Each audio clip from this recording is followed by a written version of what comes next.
Well, I'm not sure how familiar you are with the VR Larp scene, Bjarke. Very little, very little. Yeah, Brim, get in here. Very little. So there's for me, I find there's a lot of overlap with Nordic Larp in the 90s. I'm kidding. I like the 90s. We all like the 90s. Our joints creaked a lot less, and But you have a quadrupedal like long me? campaigns and a lot of weekly sessions. Though I usually do the one-shots, one-off scenarios. I'm gonna go and get some pens just in case we want to write things. Also, Bjarke is one of the nicest LARP designers I know. Don't be shy, people. Just ask him anything. Yes. You've been thinking about. Yeah, I've probably done most things. I've done LARP in basically any context. So from vampire campaign LARPing to international art festivals and coaching Disney and anything you can think of, I've probably done, which is a lot of fun and a great fun. The last LARP I did was at the Venice Biennial Festival for. Oh, you did the Michelle thing. Yeah, so Michelle that was a lot of fun. Thing. Oh yes. Yeah. So it was a 3-day LARP for 24 artists at an island in Venice. Okay, I'll be moderator, shall I? Hang on. Yes. Panda. Yes. Like, I don't know how this functions, but I am new to the LARP mentality. I understand a little bit about it. Is it possible if you give us like a rundown of the things that you've been involved in and how you got involved in LARP? Is that okay? Thank you so much. Absolutely. Of course. So I was asked to go through a talk I did at the Knudpunkt conference in 2025. I have a billion slides. I have no idea how to get them in here. Is that possible at all to show stuff? So actually, kind of, sort of. After your talk, we loved it so much that so we don't have a proper way of getting it in here, but I do have from last year a kind of sort of way that we can get your slides in here. Kind of, sorta, not really. If you give me one moment. No worries. I did my best last time. But yes. Simon is mostly responsible for making us aware of the talk and passing around the slides and things. Yeah, and kind of, I think everybody carries their bit of the responsibility for that. It's been a chain reaction of things. I first met this crowd when they watched a Nordic LARP talk from Linköping. Yeah. That I was part of.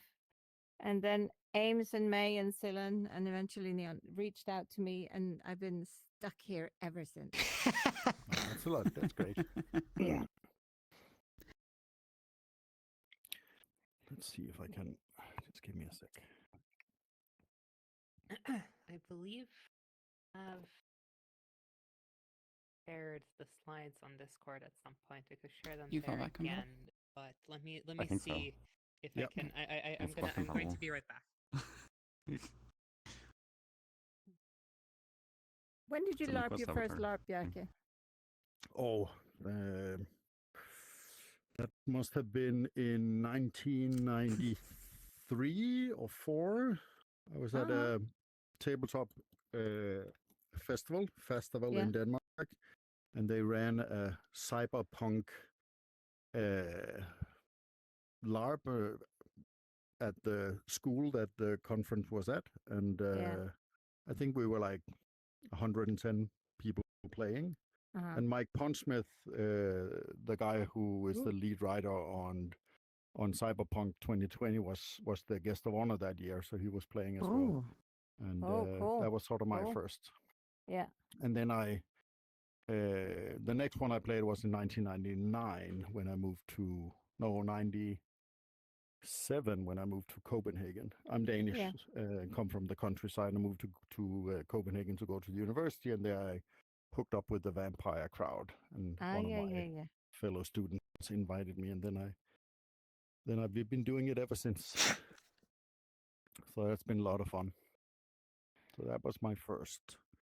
And I think I played like 2, and then I started organizing right away, or helping out organizing. You? Okay. Yeah. Okay. Yeah. For many years, I had organized more LARPs than I had played.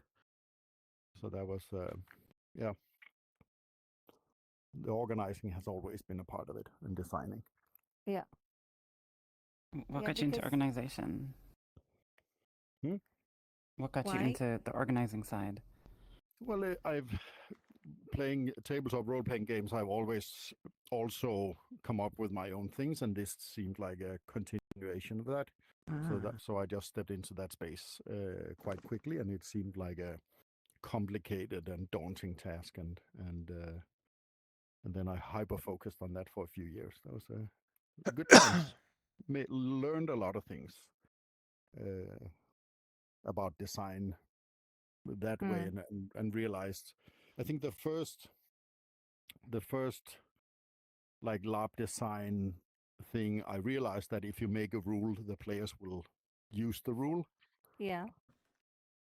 Maybe in imaginative ways sometimes. Yes, and if you just port over, for example, Vampire the Masquerade rules into a LARP setting, and you play it perversively on the streets of Copenhagen, and you have rules for making bombs, then somebody will make something that looks like a bomb. Yeah. And then they will forget it in the Copenhagen metro. Oh. Yeah. And somebody will find that bomb in the metro. Yeah. Very luckily, it was other players who found the bomb in the metro and took it back to us. But that could have ended up very, very poorly. Yeah. So if you don't want bombs in your LARP, don't make rules for bombs. I think it's funny because we kind of just missed each other. I kind of stopped LARPing when you got into LARPing, and you were part of the interesting development when all sorts of interesting things started happening in the Nordic countries with design. And that's when I kind of moved out of it for a bit, deciding to, cut my hair and get a job. And then when I came back, it was a whole different scene. It was, and all of these things have happened. It was really, quite the thing. And then Knutepunkt was a thing, and everybody was talking about design and writing articles and stuff.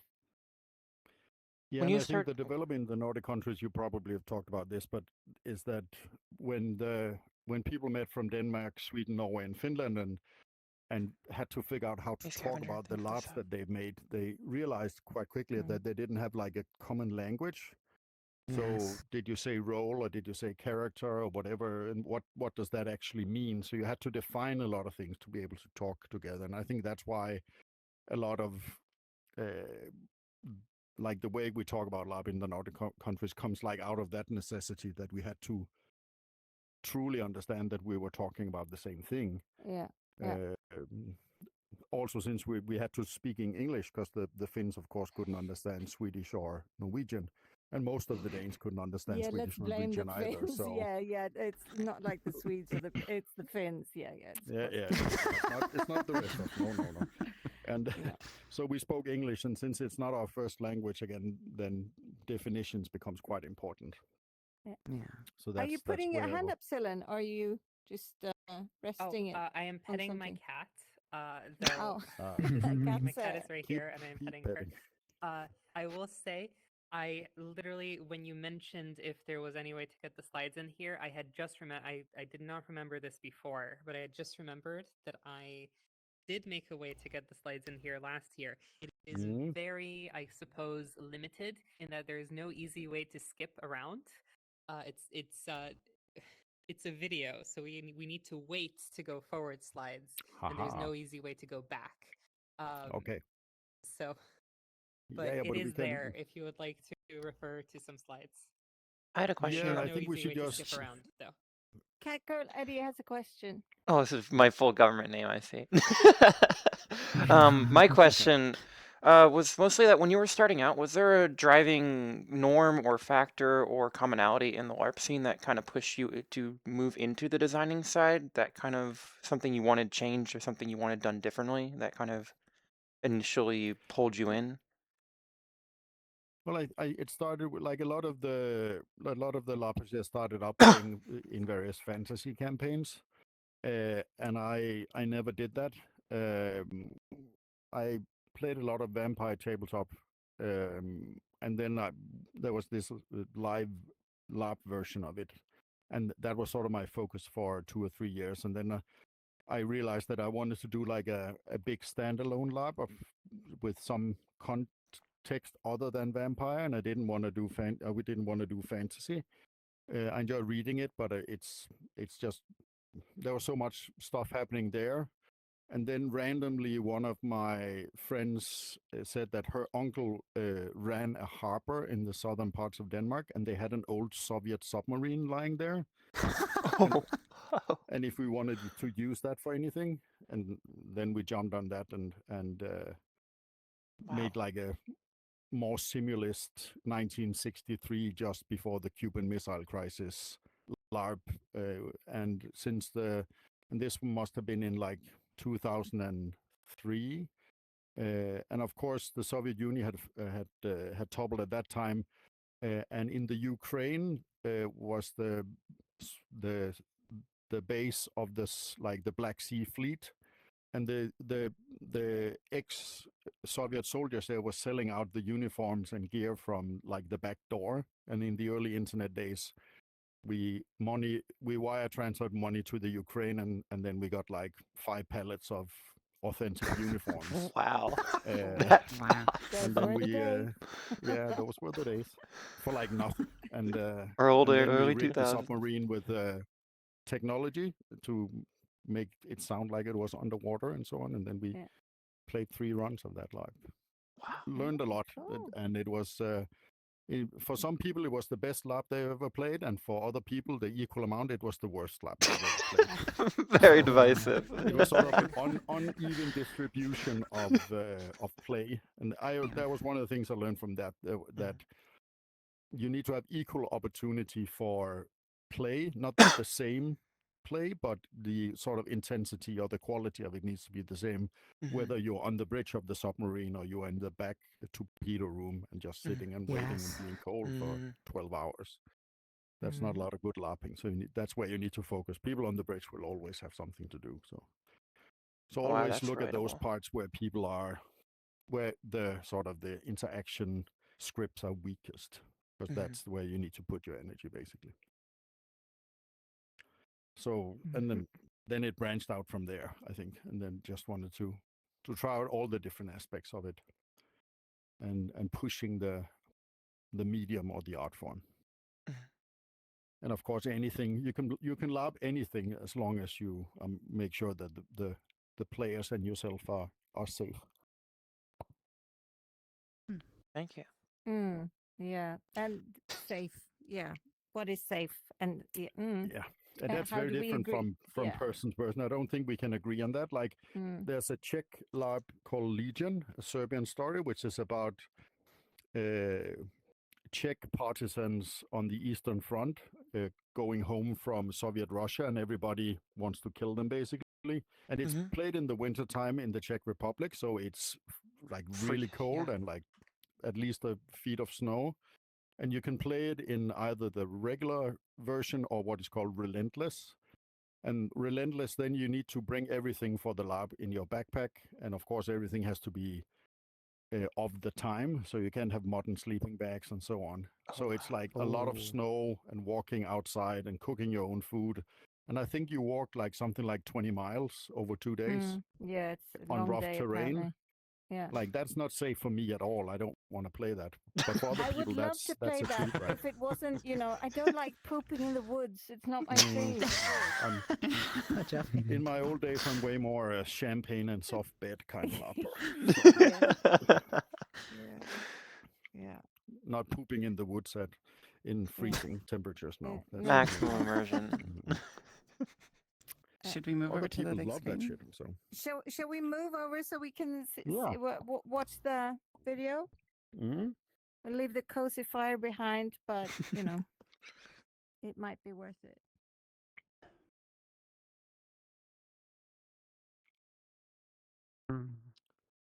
I don't understand. Gather around, children. Come along. I have this wish to provide there's a an, condition now. Fine. an Yeah. explanation Yes. Essentially, this is a of video why player. Can I Meaning break my bed in frame? order and the to LARP I had it for a remove while. slides, we need to hit had play, such an impact and then on we'll me need to Oh. hit pause again very quickly when it because when it the hits decades of slides. experience Yeah. your community Children had, tonight is we didn't Yeah. have, so we were Unfortunately, really it's like an a little bit actual of- Yeah. communication And, system and doesn't work. Bjarke Yeah, I was have to not very play. much one of the No, no. engines Don't worry about behind it. that, the whole design wobbly. shift. Yeah. I think when I sat Wobble, wobble. down on it, Play. If you Trying to twisted one of the sneak in legs. so I can see It'll without blocking probably it. work. Oh, this is so We'll cute. hit It's buttons like here. we're I at the can cinema. probably hit it. It's Yeah. like Yeah. movie Need night. it. Yeah. This is nice. If we hello there. there we go. But yeah, there's the play button right there. The button at the bottom. Mhm. I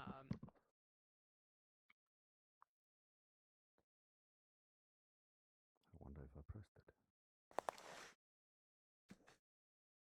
I don't know if there is like only I can press it because I loaded the video. Maybe Yeah, Meh. go on then. Yeah, you I could guess be you on see there. Simon. I don't know. Joffrey, can you try? Yeah, and nothing happens when I do it. Oh. Oh. Okay, then maybe I need to transfer the So slides. I can adjust the volume on the thing, but I can't press Yeah, play. that's Oh, I think it's because you're the there's, server host. Yeah, Honestly, the lock probably. is off, but it's still it won't Hey, let you move Celine, it. do you Interesting. mind running the slides for us? Okay, I will run the slides. Let me know when we need a new slide. Yes, of course. Okay. Hello, It's you. that's me. So, yeah, now I'm 50. I'm married to Johanna. I have a 3-year-old now, Konstantin, who's been pestering me all day. It's been great fun. I work as a strategist for the audiovisual industries. So that's film, TV, and a little bit of games in the Skåne region of Sweden. My university degree is Egyptologist, which I haven't used professionally because Oh, there's not that very many cool. jobs. But if you want hieroglyphs read at some point, you can ask me. I'm rusty, but I can still do it. Yeah, I play flight and submarine simulators quite a bit. I like coffee and medals and rubies and other like boring, like things that I enjoy are very boring, white, heteronormative, bearded man things like fountain pens and keyboards and watches. Yeah, it's Basically terribly described my boring. fiance. Yeah. So that's me, and been LARPing for a long time. Let's move on to next slide. And it might take a second because it's Yes, there it is. Oh, So these are some wow. of the titles of LARPs I've done. So we can just go through the photos. The top left-hand corner is Children's LARP. I was one of the founders of, I think, the biggest children's LARP organization in the world. I think there's like 1,700 members now. It's LARPing for 8 to 13-year-olds, primarily fantasy in the forest, and a few other things. And it's 20 years, 20-year anniversary last year, and now the city of Copenhagen has given us a house to hang out with all the kids. And the people who are running all of the LARPs now are like they all played the campaigns way back when I was there. So I watched a lot of them grow up from being children, and now they are like adults with real jobs who still take kids out into the forest. So that's a lot of great fun. Below that is what is called the White Road, and it's a LARP about a specific homeless culture there is in Denmark, where people they're uniformed and they have a lot of rules. They don't get a name. They have to sleep out a whole year every night before they can get their name, and then they meet up at various like markets and festivals around the world, and we talk to the king, which was called Blackbird, and a very nice woman, if we were allowed to do that LARP. And she was like, yes, absolutely. And there was, so we walked from Copenhagen to 50 kilometers to the sea to bury a friend, and interacted with the real world. So that was pervasive. And that's back in 2006. The next one at the top is level 5. I've done quite a few LARPs / performative participatory art pieces together with an American artist called Brody Condon. He's the guy in the yellow vest on the right. And this is based on something that was very big in the late 70s, early 80s called Erhard Seminars Training, or EST. No, Is that a hand? We Nope. play Here's My Power Button, which I believe is one of Brody's. Yeah. Yeah. Oh, Celine, was it you who built a world for it? Yeah. Wow. It's a VR LARP also now. Oh, very nice. And that's been run at in the Hammer Museum in Los Angeles and in Liverpool and at the Berlin Biennial also. Below that is another one, the 25-fold manifestation that was at the Arnhem Sculpture Festival. And we had LARPers coming from all over Europe to this sculpture park where they worshipped all the other sculptures as gods that had manifested in this like sort of weird fantasy world. The one with the big cross is a black box LARP called In Your Hands I Rest, and it's a take on like rattlesnake Christian cults, a suicide cult. So you sort of got ready to see if you had gone through all of your issues to meet the Lord, and you went to a podium and drank poison. And then if the light shone down from above, then you were dead and left the LARP. So it was about how can something that seems so crazy from outside a bubble seem the most natural thing to do when you are inside the bubble. Below that is House of Craving, which is a LARP I did together with Tor Kjetil Edland and Danny Mai Wilson and Frida Sofie. And it's a LARP about a house that has been very lonely for a long, long time. And then the owners of the house, who have not been there for many years, they move in, and the house is very happy and wants to... psychotic. Yeah, a little psychotic, crazy, and want to impose itself and all its dreams on the family. And Danny coined that this is a LARP. House of Craving is a LARP that exists inside the fantasies of a 15-year-old queer person. So it's all a 15-year-old queer person's sexual fantasies. So the house begins to impose itself on everybody. And then you play the family that sort of is assimilated or killed. So people move in the morning, and then at midnight they are killed or assimilated into the house. And then the next day, a new family arrives, and now the previous family is now the house. So there's 12 family members and there's 12 house players that then will impose their will on the next one. And then it goes on through 6 runs in 7 days. So new people come every day and gets assimilated into the house. It's a lot of fun and extremely overwhelming also, because they will control you no matter what you do. Let's just jump. The final one at the bottom right is Inside Hamlet, which I did a remake of. It's a lab from 2001, I think. And this time we did. It's basically the Hamlet story, but you expand the court of Claudius from. I think there's 16 characters in the play, and at the lab there's 100. Then the location is the real Castle Elsinore, for which Shakespeare wrote Hamlet for. So we labbed inside Castle Elsinore and played the court of Claudius for 3 days. And since it is Shakespeare and a tragedy, then most people murder each other at the end. It's about a decadent court in the 30s, as if none of the noble houses of Europe had fallen in revolution before this time. And now the revolution runs rampant across the world. And yeah, everybody dies, of course. So that's some of the the LARPs I've done. We can talk not about available. this for Shit. hours, but let's move on to the next. Yeah, let's skip this one.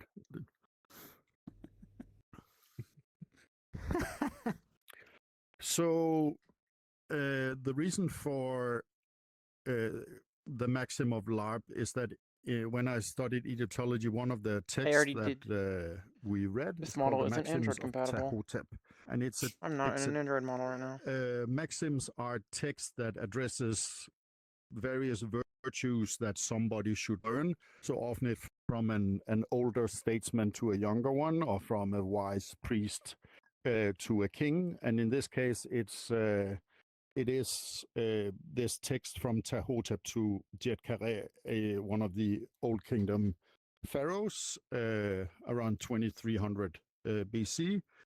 And it's like very short, direct things about how to navigate the world, basically. And during the pandemic, I was stuck at home, not being able to play any LARPs or make them. And I decided to start writing down all of this in a form that sort of follows this maxims. So short statements about how to do LARP design. And it's important to remember, this often happens with text like this, is that then suddenly it becomes like taught as the only truth. And this is my truth and not necessarily anybody else's. It's in the context of Nordic LARP, and it's in the context of the people who sign up for my games and the way I see that LARP design should be. There's many other ways of doing it that are equally good, but this is sort of my take on what is important to remember. So I think when I've looked at like manifestos that has been written in LARP before, a lot of them provoked me, and I think that is sort of the point, is to say I don't agree with that, but then it's a good idea to say why don't I agree with that, and try to actually write it down. I think in the next slide, if we move to that one, I have something about that. It's a good idea to actually sit down and write down why you don't agree with the various ones, because there's a lot of things to learn when there's this sort of there's some sort of animosity toward a statement. Then there's something to learn there, I think. Let's move on to, if we're gonna skip the next slide maybe, but let's see if I remember. That's a lot. Yeah, let's just move on. I explained that. See what the next one will be. Yeah, this is some of the examples from the hieroglyphs. And let's move on to next. Cool. That's a quite cool text. Yeah, I think I made the disclaimer I already spoke about. It's also a way for me to sort of figure out my blind spots. And let's move on from this one as well. Because if there's stuff I can't describe, then there's more work to be done, and that's sort of the great part of it for me, is to realize when there's elements that I don't understand or don't have an idea about. So it's not as much as like me telling like this is the truth. It's way more of a way of organizing what is important with LARP design, for me at least. And I think I learn a lot from it, and there's many people who've said they learn a lot from it as well. So let's see if we can move to the next slide. Yes, so this is sort of the overarching idea about the maxims. There are some concepts, or the core. I think I changed the name to core now, because everything is, of course, concepts, I realized.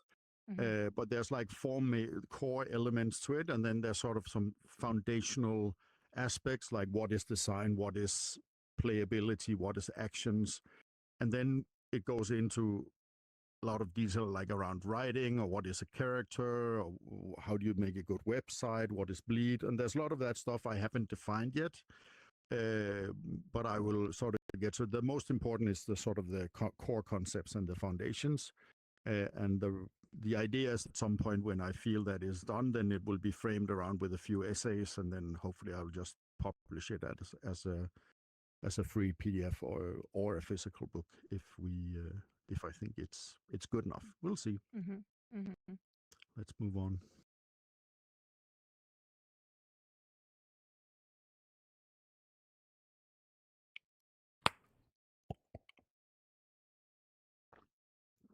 Yes, let's move on from this one as well.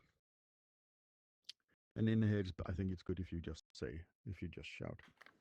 I feel like I should provide some pause music or something while we wait We for the can slides. we can do some I'm just gonna allow whining. my imposter fall back to work. See if we can get the next one.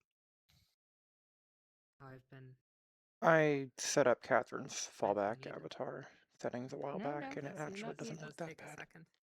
Yep. Yeah. Oh, it does come back to this slide. I see. I think it comes. Yeah, I back think it's to this. twice. Yeah, just to go back to it. Yeah. Yeah. It's just a nice quote. Okay. We can read it and move on.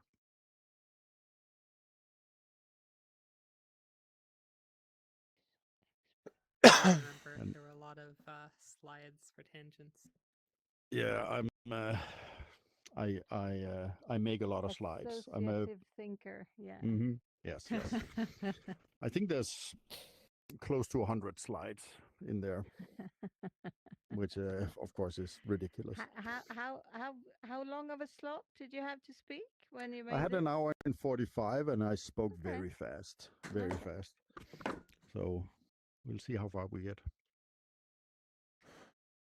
Yeah, I broke my bed frame somehow. I appreciate multiple I slides. can feel it tilting. I After myself am this, someone who likes after the documents presentation, very I'm much. gonna Yeah. hop off, So these end are some of the stream, first one, and like idea, try to which for reflex me my is bed one of frame the back most into important position. things is you need to really understand what's the idea of the thing. And it's sort of what's the overarching, without going into necessarily many details, but like the idea is the core of what it is you want to explore. And I think all labs explore something. It's not always clear to the designer in the beginning. Maybe you just want, like, when we realized that we had a real Soviet submarine that we could do anything in, I don't think we had any idea what the idea was, that we wanted to make like the coolest lab ever in a submarine. And then that evolved over time. And I think often when you're done with a lab, then retrospectively, you'll figure out what the idea actually was, or what it turned into when the players have been there. Because of course, a lab is not only the text; it actually only exists when it's being played. And then afterwards, it sort of also exists, but then it's sort of a collective memory.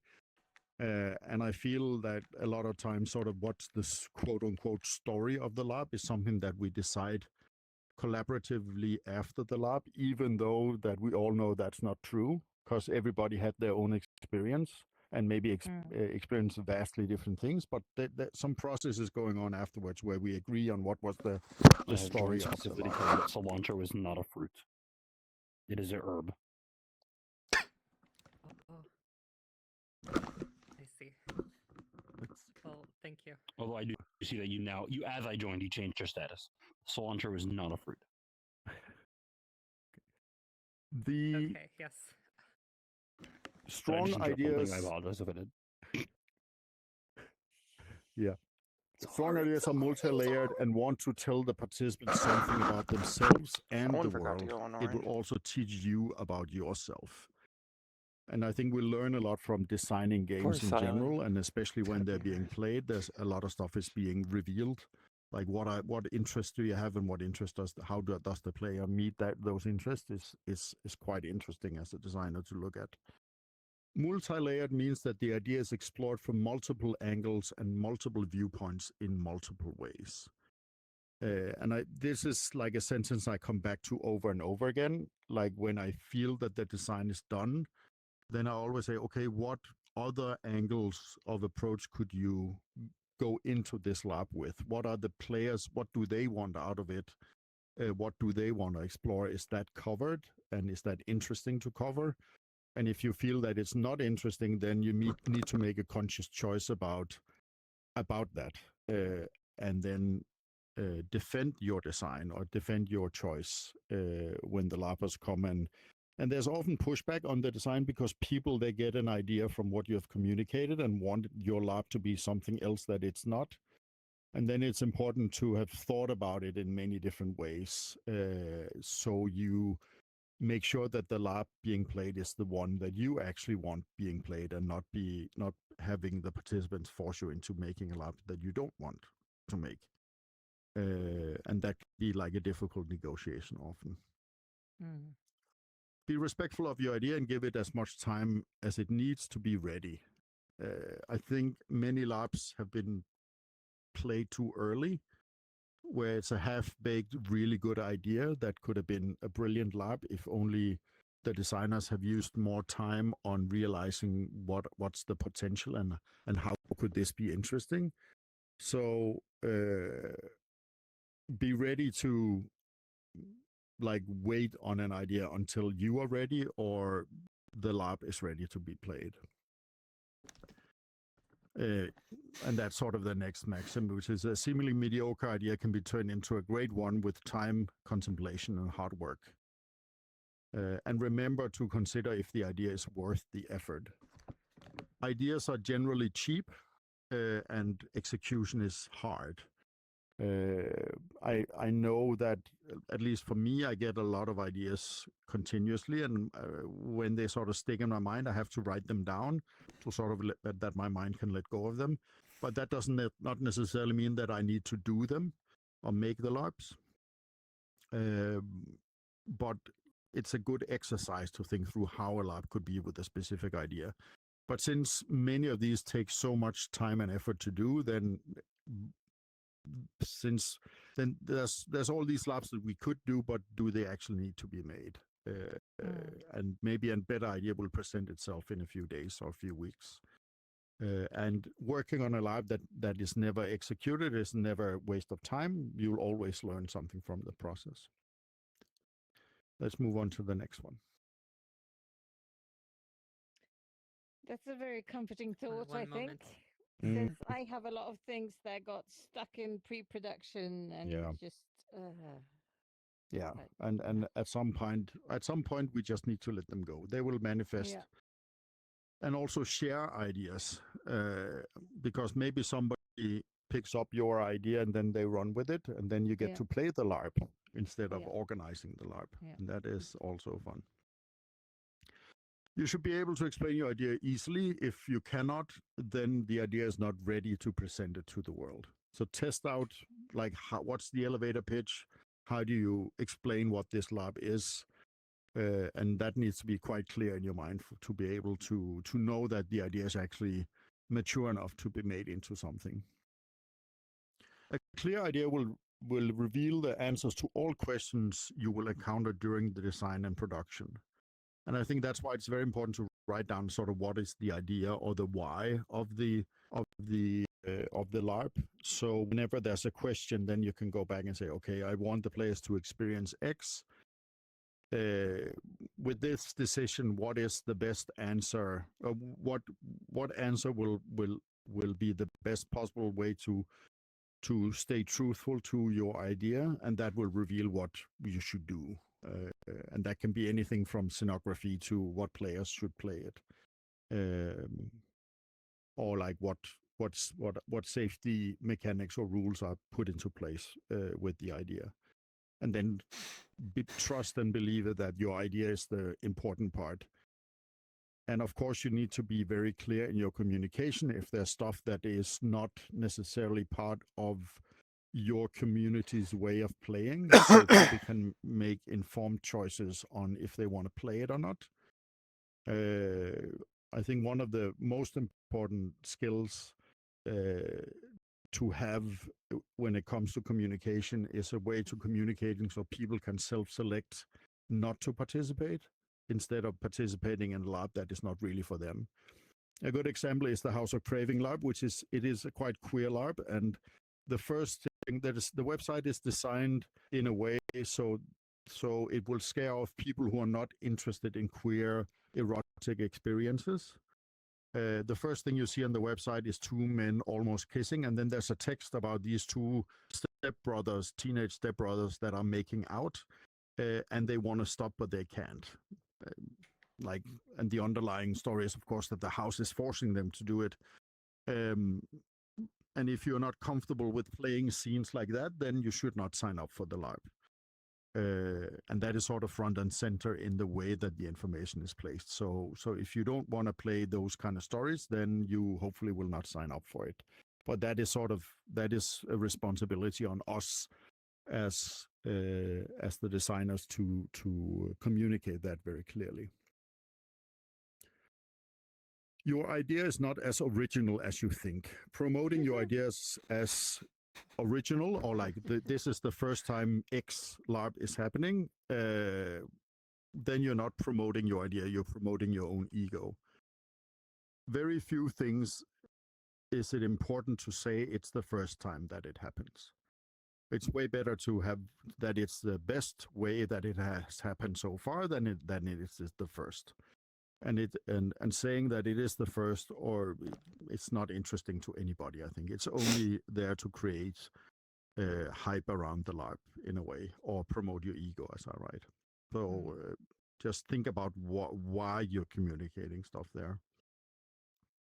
And some of the control questions I always ask: why this idea and not another one? Have it been done before? If it has been done before, then talk to the people who did that. They will have great words of advice and will show you some of the pitfalls that you probably will step into if you don't talk to them. And most designers are very excited about talking about the LARPs they've done and the mistakes they've done as well. So it's always a good idea to ask. And then again, are you skilled enough to execute the idea now, or would it be better to wait? I have done LARPs way too early. That should have waited until I was better, or I had a better team around me. Just be aware of that when you come up with something like super elaborate. It's like, can you actually pull it off? Yeah, let's move on to the next one.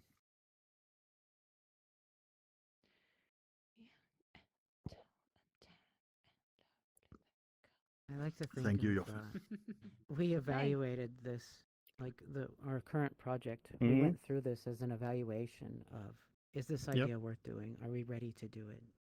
This was quality control. Yeah, it helped a lot with.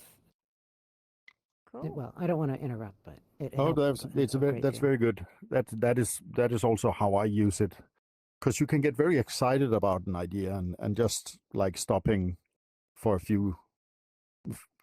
up and thinking about, are we actually ready for this, or should we explore it more, or whatever is super valuable, I think, for everybody.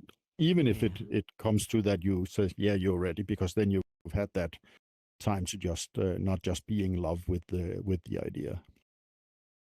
Let's move on to the next one. This is sort of a summary slide.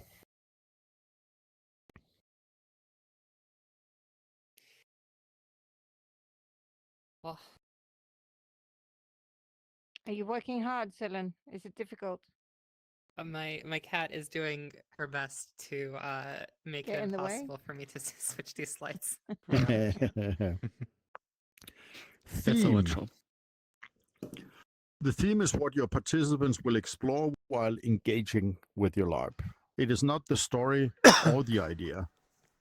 The theme is the main thing that defines what action should be available to the participants.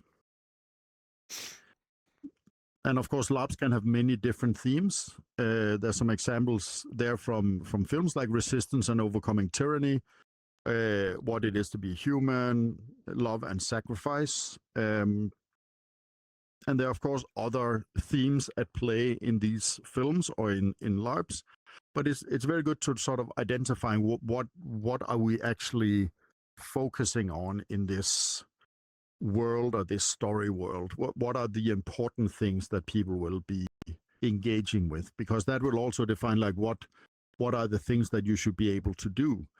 For example, with the House of Craving, since there's like a house that manifests as ghosts that needs to like dive in and control the people around them, then we need to come up with good, seamless LARP mechanics that will that will work in a way where it doesn't like stop play, but also there's ways of opting out of very intense scenes. Maybe you're sitting alone in a room and 7 of the 12 house ghosts come into your room and they want you to do actions that you hadn't realized that suddenly your character would be doing. Then there needs to be a way of navigating that very like peer pressure situation that you're in, both so you feel safe, but also that the story that is being told is interesting. So looking at what the themes are is a good way of figuring out what physical actions will you actually be doing. And I'm going to talk more about actions, I think, on the next couple of slides. There's probably one more about theme. So let's move on to the next one. Yes, thanks.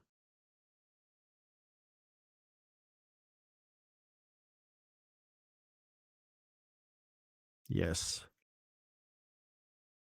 Be ready to explain your themes in detail, both what they are and what they are not. This will help the participants in knowing how you want them to explore the themes. Without the guiding light of themes, the participants are lost and the lab will be worse for it. And the theme can never be the idea. It's a tool to make the idea happen. And again, like if we take the submarine example, we didn't know what the themes would be for that lab. We wanted them to be able to like what it is to live in a submarine in 1963 during the Cuban Missile Crisis.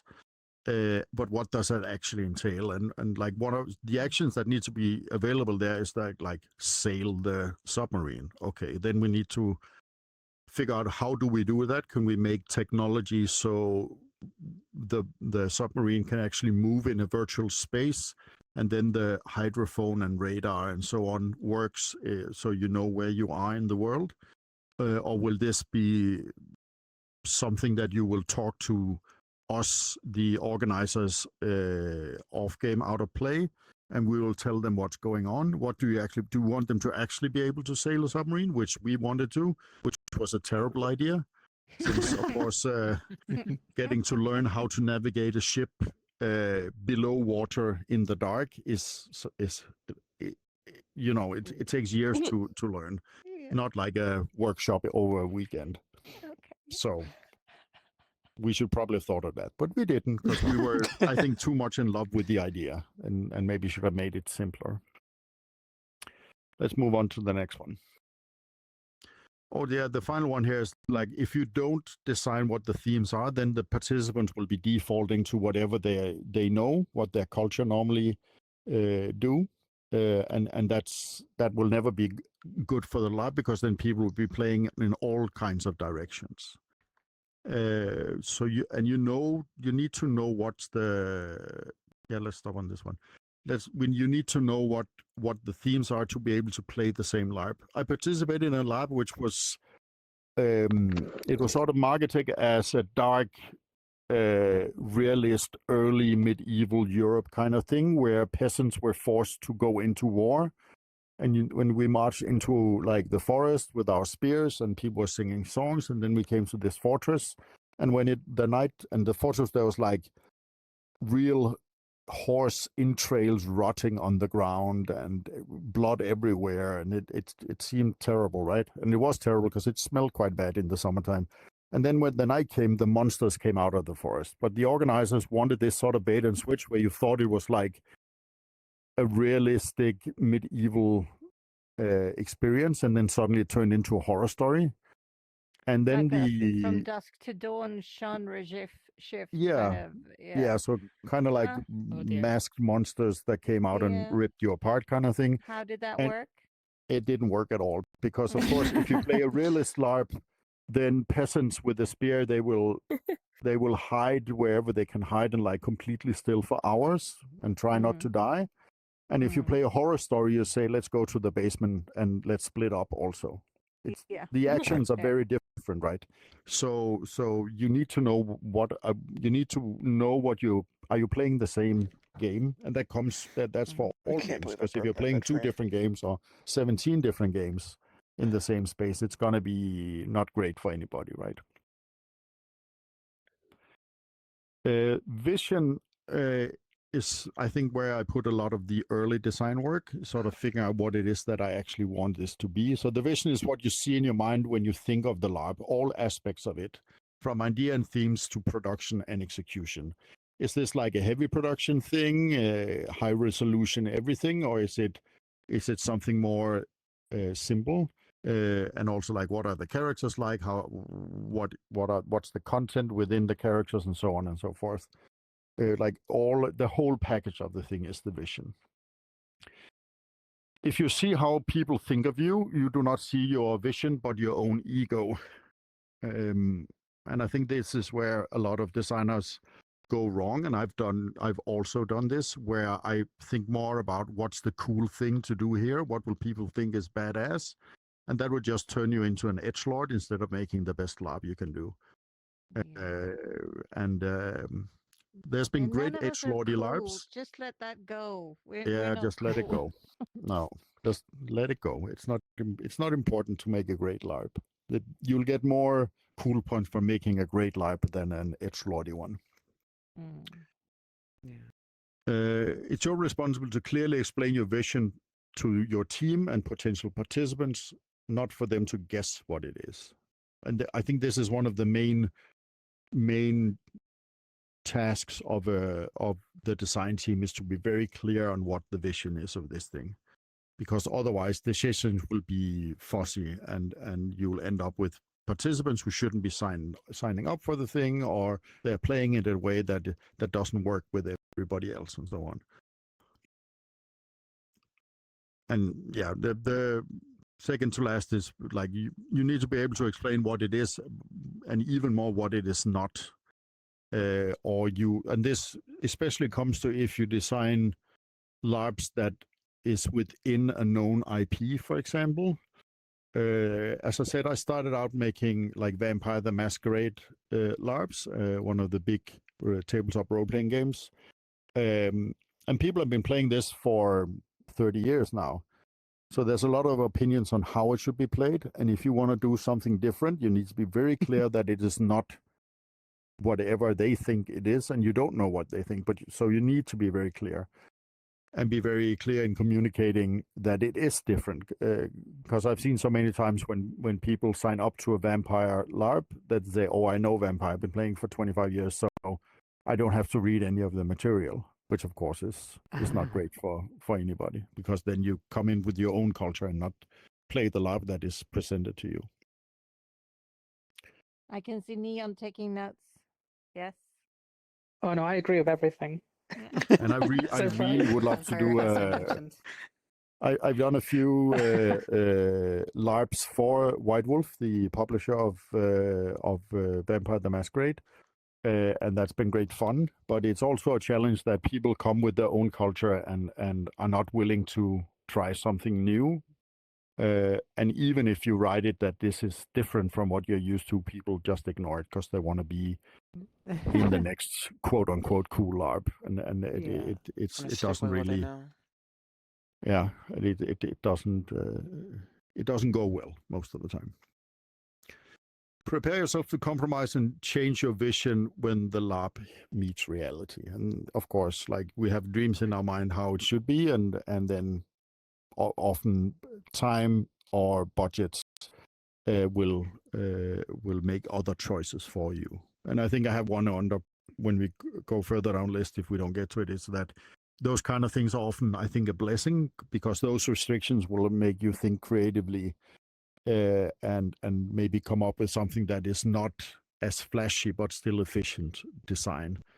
There's a lot of decisions that are made for you. Like, if the LARP runs, let's say, a Friday, Saturday, that's a restriction.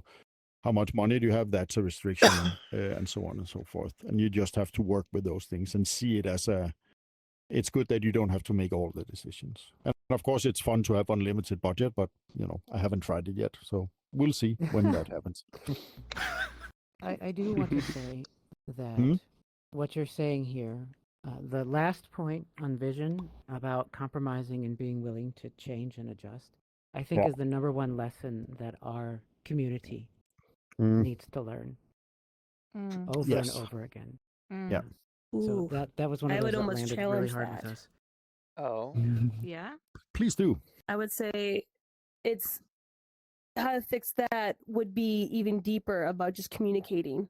As Björk was saying about the idea of communicating what your LARP or role play is intended to be, the theme and the vision of it, expressing that to the participants and players, because that right off the bat, I feel like would help navigate potential conflicts down the line. It's just having that moment of transparency and communication. Yeah. The term I we agree. use for this is setting expectations. Yeah. I have a slide in one of my... sorry, continue. Oh, and I was going to say, a lot of our preparation is how to communicate expectations. But no matter how, this is my feedback, no matter how convincing and how thorough your feedback and communication and expectation set are, the LARP will, roleplay will change with the participation, with the people who are coming in, and it's important not to fight. It's important to be willing to adjust. That's how I feel. I agree. I have a slide in one of my design talks, which is disappointment is a direct function of expectation. And that's your responsibility as a designer. So bleak. yeah, but Yeah, not untrue, but there's a lot of LARPs, and I've done it myself, that you communicate it through hype. I've heard that. And that will make a lot of people disappointed, because then they believe the hype, the lies you're telling. And then when they don't get that, they will be disappointed. But if you tell them, like, for example, with the Legion LARP in the Czech Republic, I said, you will be cold, and you need to be able to walk in the snow and carry all your things, and we will not carry them for you. Then you can decide if you want that experience or not. But at least you're not going to be surprised when you step into it that will happen. You also get all the people who like that stuff, who want to have that experience, and they're more engaged with it, and it enhances the LARP. Absolutely. Exactly. And it can be in the smallest things, like this LARP has pre-written characters. There's no negotiation of the content of the character. It's a take it or leave it situation. And that, of course, can be said in a nicer way, but I think that communication is very important, to say, like, this is what you can expect, right? Like EH. Let's move on to the next one. Like EH in some way.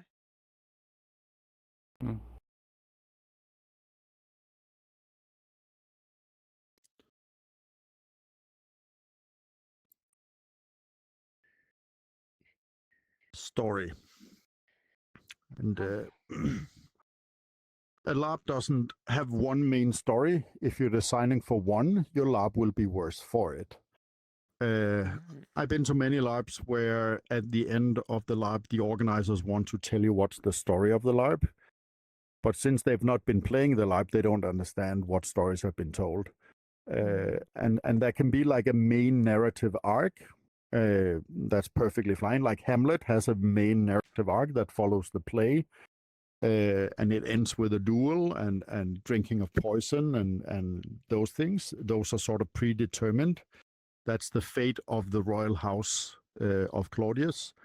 But the way to get there is not controlled, and in LARP cannot be controlled. What are the other characters that your character will be talking to, and so on. If you want to tell one story, then write a novel or a screenplay.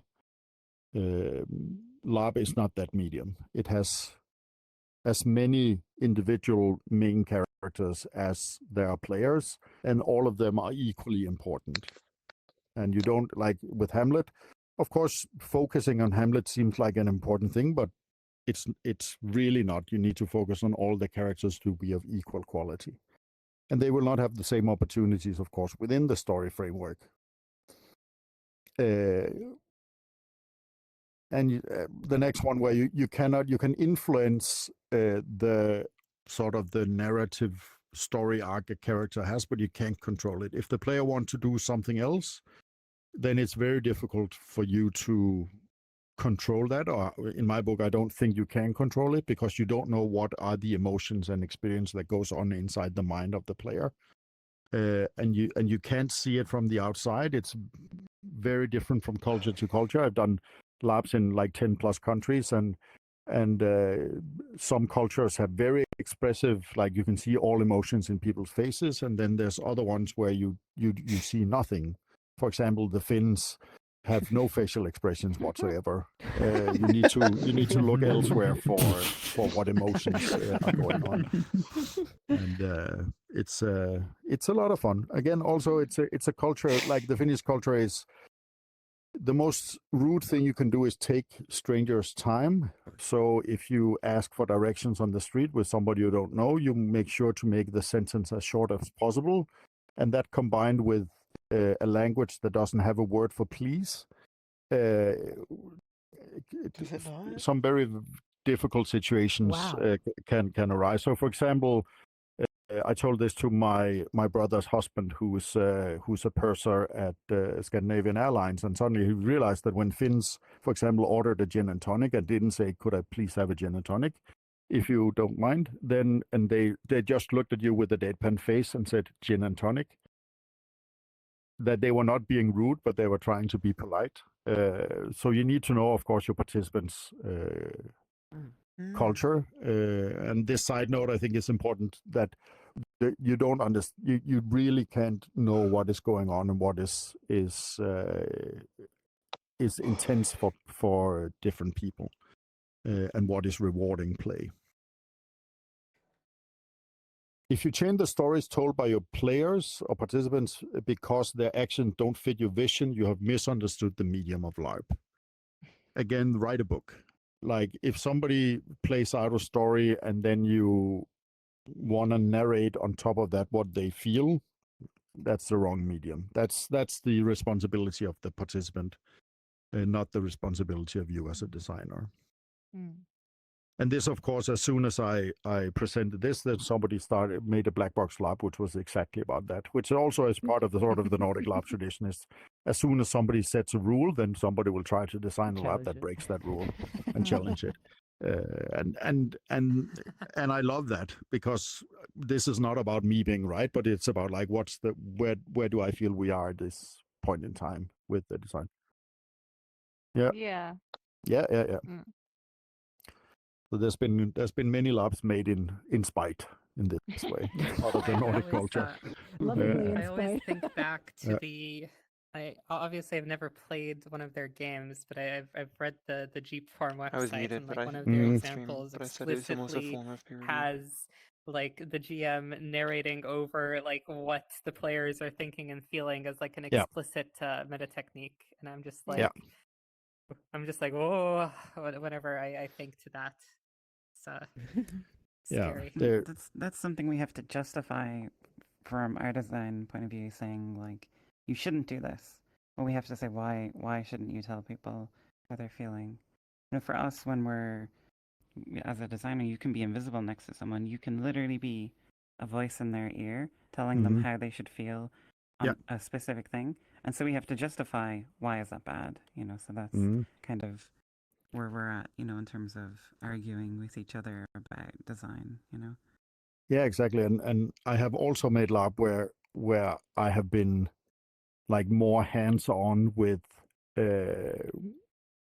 enforcing emotion on people or telling them stuff in their ear, and that's a valid design decision to do. I think the point is that we need to be able to explain why it's important in this LARP, and make sure that it doesn't turn into tradition where it's something that is always used. And I've seen so many times where interesting design mechanics suddenly becomes like the norm, even though it sort of loses the way it is meant to be used, or does it actually work in this specific LARP and not. It's not like a general consensus thing that has to be in place every time. So I this can firmly be broken, and I've done it myself. And I think it's good as long as we can explain why we're doing this thing instead of something else.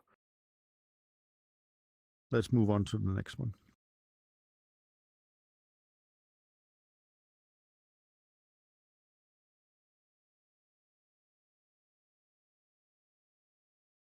And these are sort of the foundations. We can probably go through quite a few of them. My favorite, designable surfaces. It's my favorite. It's all. phrase. I like that as well. It's a way of thinking, I think, because suddenly when you realize that everything can be designed, then suddenly the whole world opens up to you. Design is the deliberate act of shaping how a LARP function, flows, and is experienced. It determines the boundaries of play, the interactions that emerge, and the framework within which participants create meaning. And this is quite a mouthful, but it is sort of what are the active elements that the participants will have to engage with at like all points through, before, during, and after the LARP. And this will set the tone for basically everything the LARP does. And I think you can only start designing the LARP when you have the other aspects, the theme and the idea and the vision, not necessarily 100% locked down, but you need to know what's the scope, the scope and the scale and the vision of the thing, and then you can start making decision on the design of the LARP. Let's move on to the next one.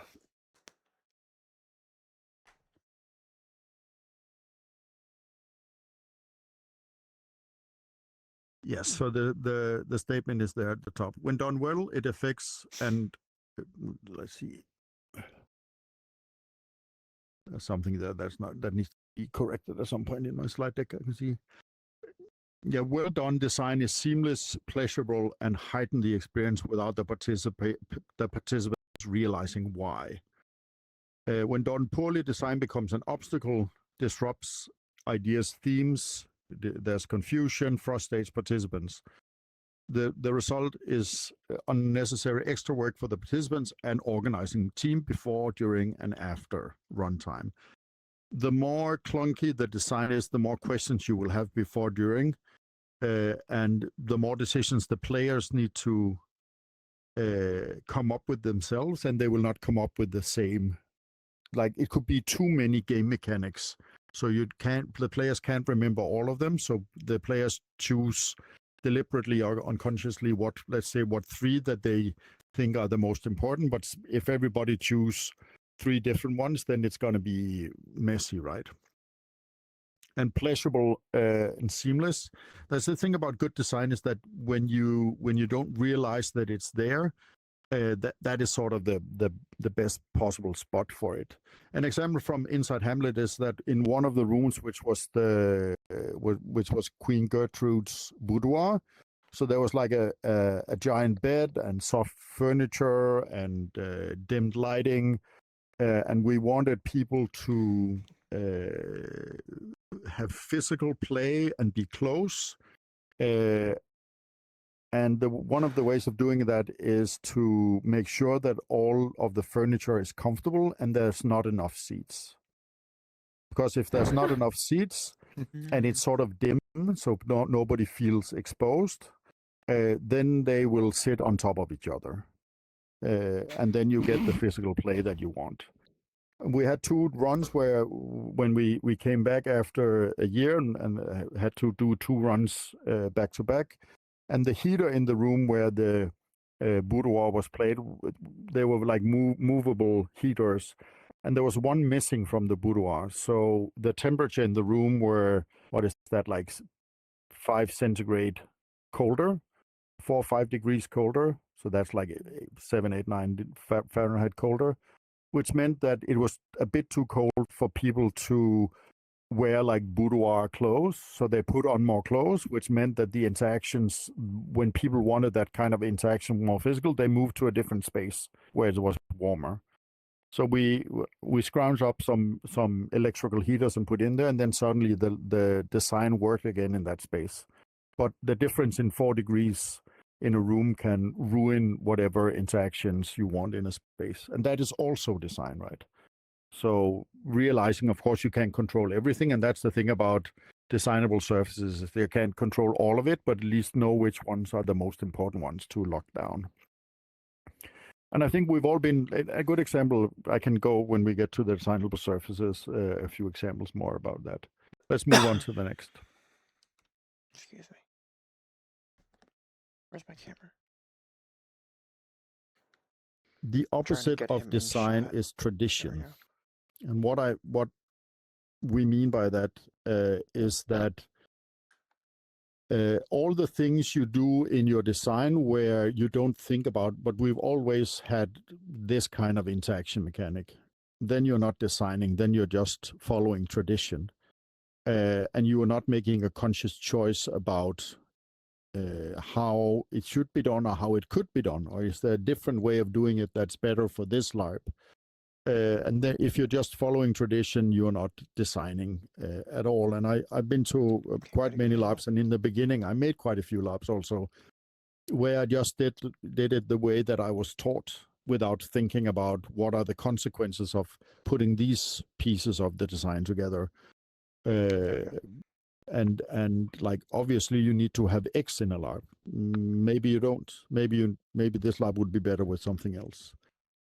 So this is sort of one of the guiding stars every time I do a LARP is to remember that if I'm just doing the same safety mechanics or the same interaction mechanics or escalation mechanics or whatever it is, then it has very little to do with the design. Often I choose the same things for those things because I know they work, and I know that the people coming to play my LARPs, they have already trained those mechanics, so they will know how to use them. So it's quicker to do, but I also know that often it's not necessarily the best way of doing it. But that, of course, is also a compromise that we need to do sometimes. Let's move on to the next one. Is everybody on board with what we mean with safety mechanics? And yeah, otherwise just holler. Yes, please. Yeah.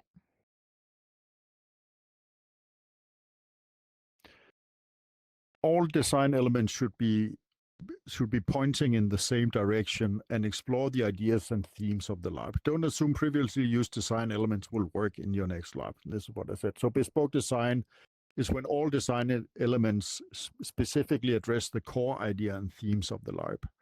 So because that means that the actions the players will be doing will be connected to the themes and the vision, and they will be speaking in the same direction, and you will get participants who are engaged with the themes of the LARP, but not doing something completely random that is not important. I went to a LARP many years ago where it was like we were doing some science work, and the way we did science was to solve Sudoku puzzles. And like after 2 or 3 of those, that felt like it had no connection to anything. And so you stopped doing it because there was like no way of connecting that to the themes of the LARP. It was just a mini game within the LARP that had no connection, and that becomes uninteresting very quickly because most people realize that it has very little to do with the thing. It's just a thing to slow down. It's a way of making specific elements of the LARP slower. Like for me, the biggest crime you can do when you design games is to make parts of the design, the only function is to make the players play the game for a longer time and not engage with any of the themes of the story.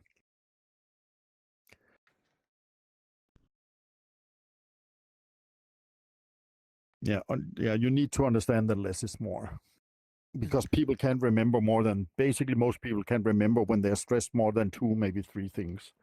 So having more design elements that people want to focus on, if it's new, all of it is new, then they won't remember. That'll also be what they take away after the end of the LARP, is that frustration that they were feeling when they were doing the thing that frustrated them, not the fun that they were having, or whatever scenes they had or emotions they felt. Absolutely. Yeah, basically, when we go through an experience, we remember the beginning, the end, and maybe 2 high points and maybe 2 low points. Anything else is not necessarily remembered after a short while. Yeah, let's move on to the next one. This is just a summary.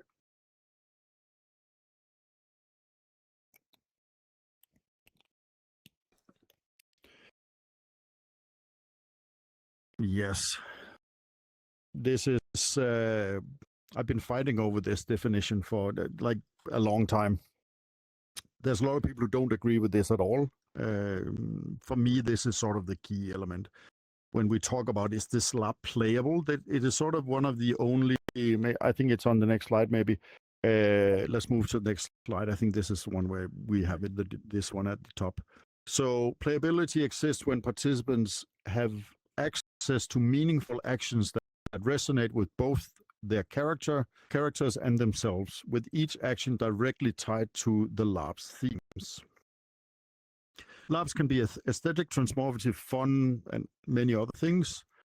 But if it has low playability, it's by definition a poorly designed LARP. I think we've talked a lot, many designers, we talk a lot about what makes a good LARP. Because I've been to terrible LARPs, poorly designed, and had the best experience. And that was because the people I was playing with was really good and we had a strong connection. That was sort of it wasn't very playable, so we sort of played our own thing. But when you look at the lab objectively, then playability is sort of one of the only measures of success that you can look at. Like, did it look beautiful? Yes, that's great. But like for lab specifically, I think playability is sort of the key one to focus at. So, and if it has low playability, it's not a very good designed LARP. Some people can have a great experience, but again, it's not something that is within your control. But that can also vary greatly within the same LARP. Some characters have a lot of playability, and others simply don't. Yeah, and I think this is sort of, it's not really a diagnostic tool, but like more like a lens. You need to look at all the stuff you've done, is to say like where's the lowest playability. Like for example, at my submarine lab, the people who were like managing the electrical engine and had basically needed to push a button every 45 minutes, low playability, right? There's so few things to engage with. And then also that room was cold because it was just impossible to heat up. So it was cold and boring. So that's a low playability and a terrible experience. Understanding this definition has been a little difficult when we've talked about it before. And the way I always interpret it and express it to others is that it means like what we might call like a character agency or player agency. Yeah. Like how much agency you have. Is that like a good characterization? Agency, I think, is one element. I think you can also have you can design a lab where you have very low agency, but it can still be well designed and have a high playability. I think a good example is from this is like early 2000s, a lab called 1942 in Norway, where they redressed like a small village to look like 1942, and you had people playing the German occupation force, and then you had, I think, like 60 people playing the village, and they went out in fishing boats and fished their food, and there was of course resistance fighters and so on. And then there was also 4 players playing the Jewish refugees who was in a small room behind a boarded door in an attic, and they had very little agency in the LARP. But of course there was the people who signed up for those parts specifically, because they were briefed so well about what the experience would be, had an amazing LARP because that was what they wanted, but their agency was very low. But I think in most general terms, agency is a very good measurement about how playable the LARP is. And there's other aspects as well, but I think agency is a good shorthand for playability. Would you say you could describe it as agency within scope of the character in the setting?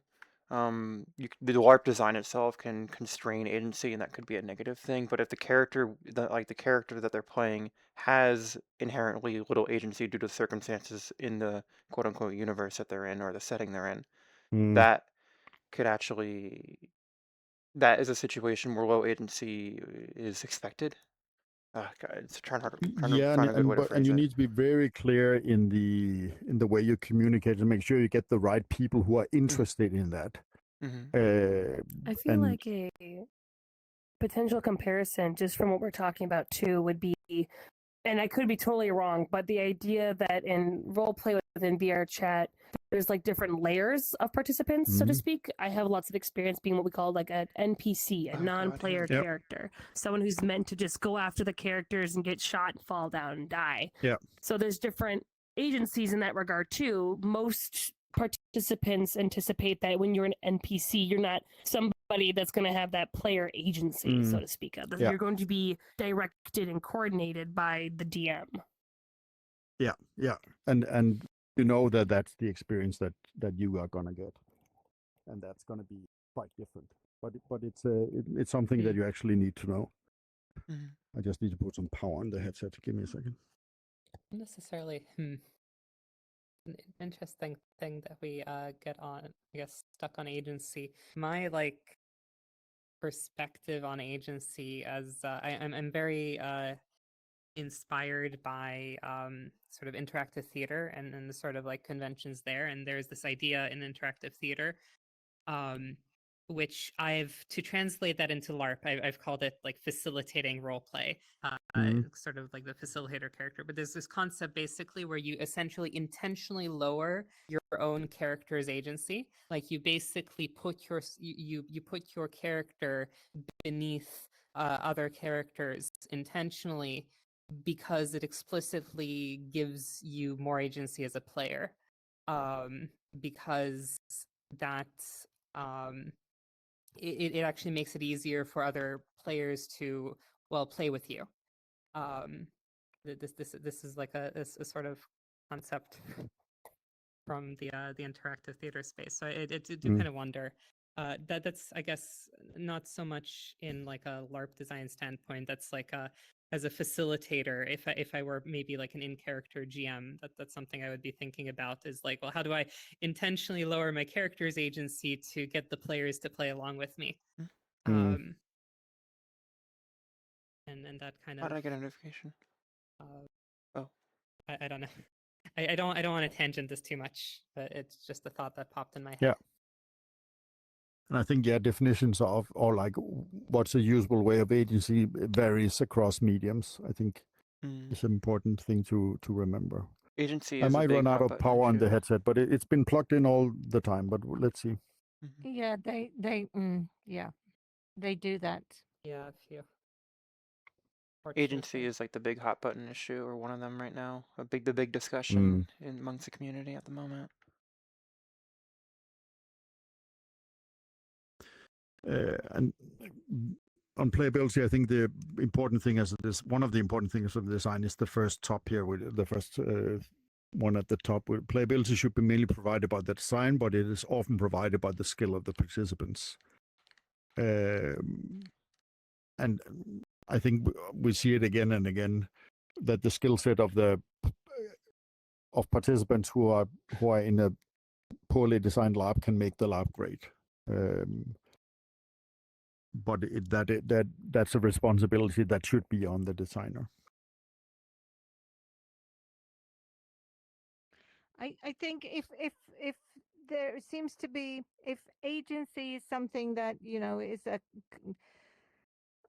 creates a huge discussion when talking about VR LARP design, maybe exchanging that word for playability every now and then, maybe that can unlock something. That might be a valid. And yeah, just look at it from a slightly different angle for a bit. This is the summary slide on playability. Let's move to the next one.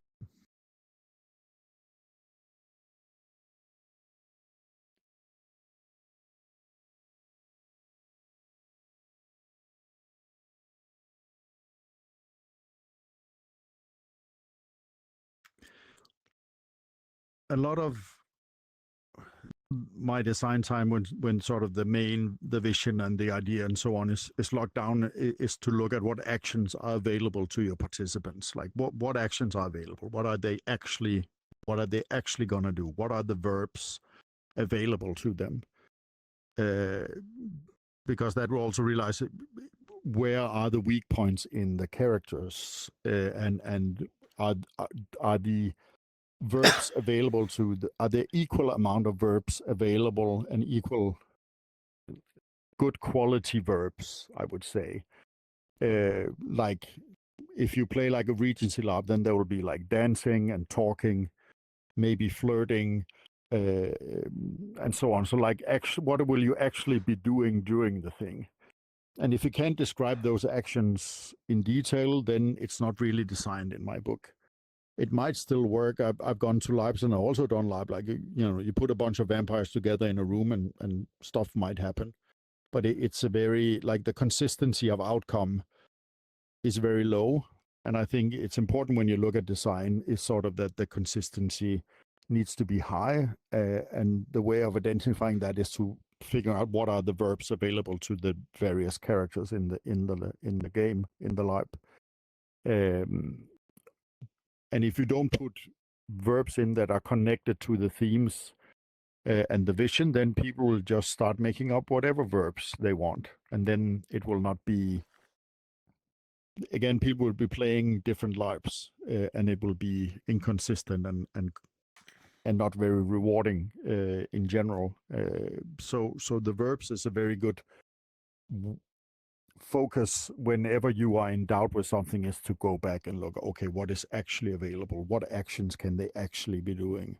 Like, for example, solving Sudoku. It doesn't really fit into the whatever vision in most LARPs, I would say. So maybe you should try to come up with something that is more interesting. Or remove that simulation part of playing a scientist and focus on something else that is more rewarding, like inter-character play or whatever you think is important. Let's move to the next one.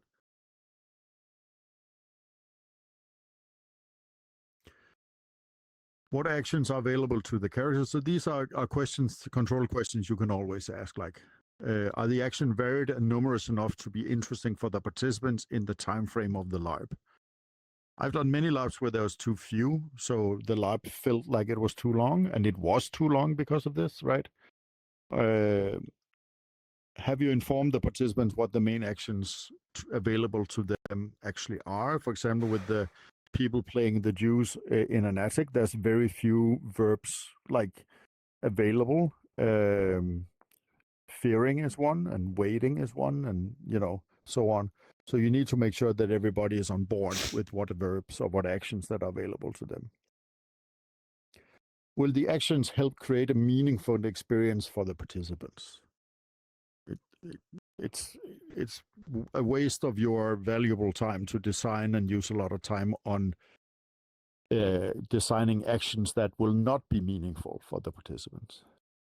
So figure that out early. Let's move on to the next one.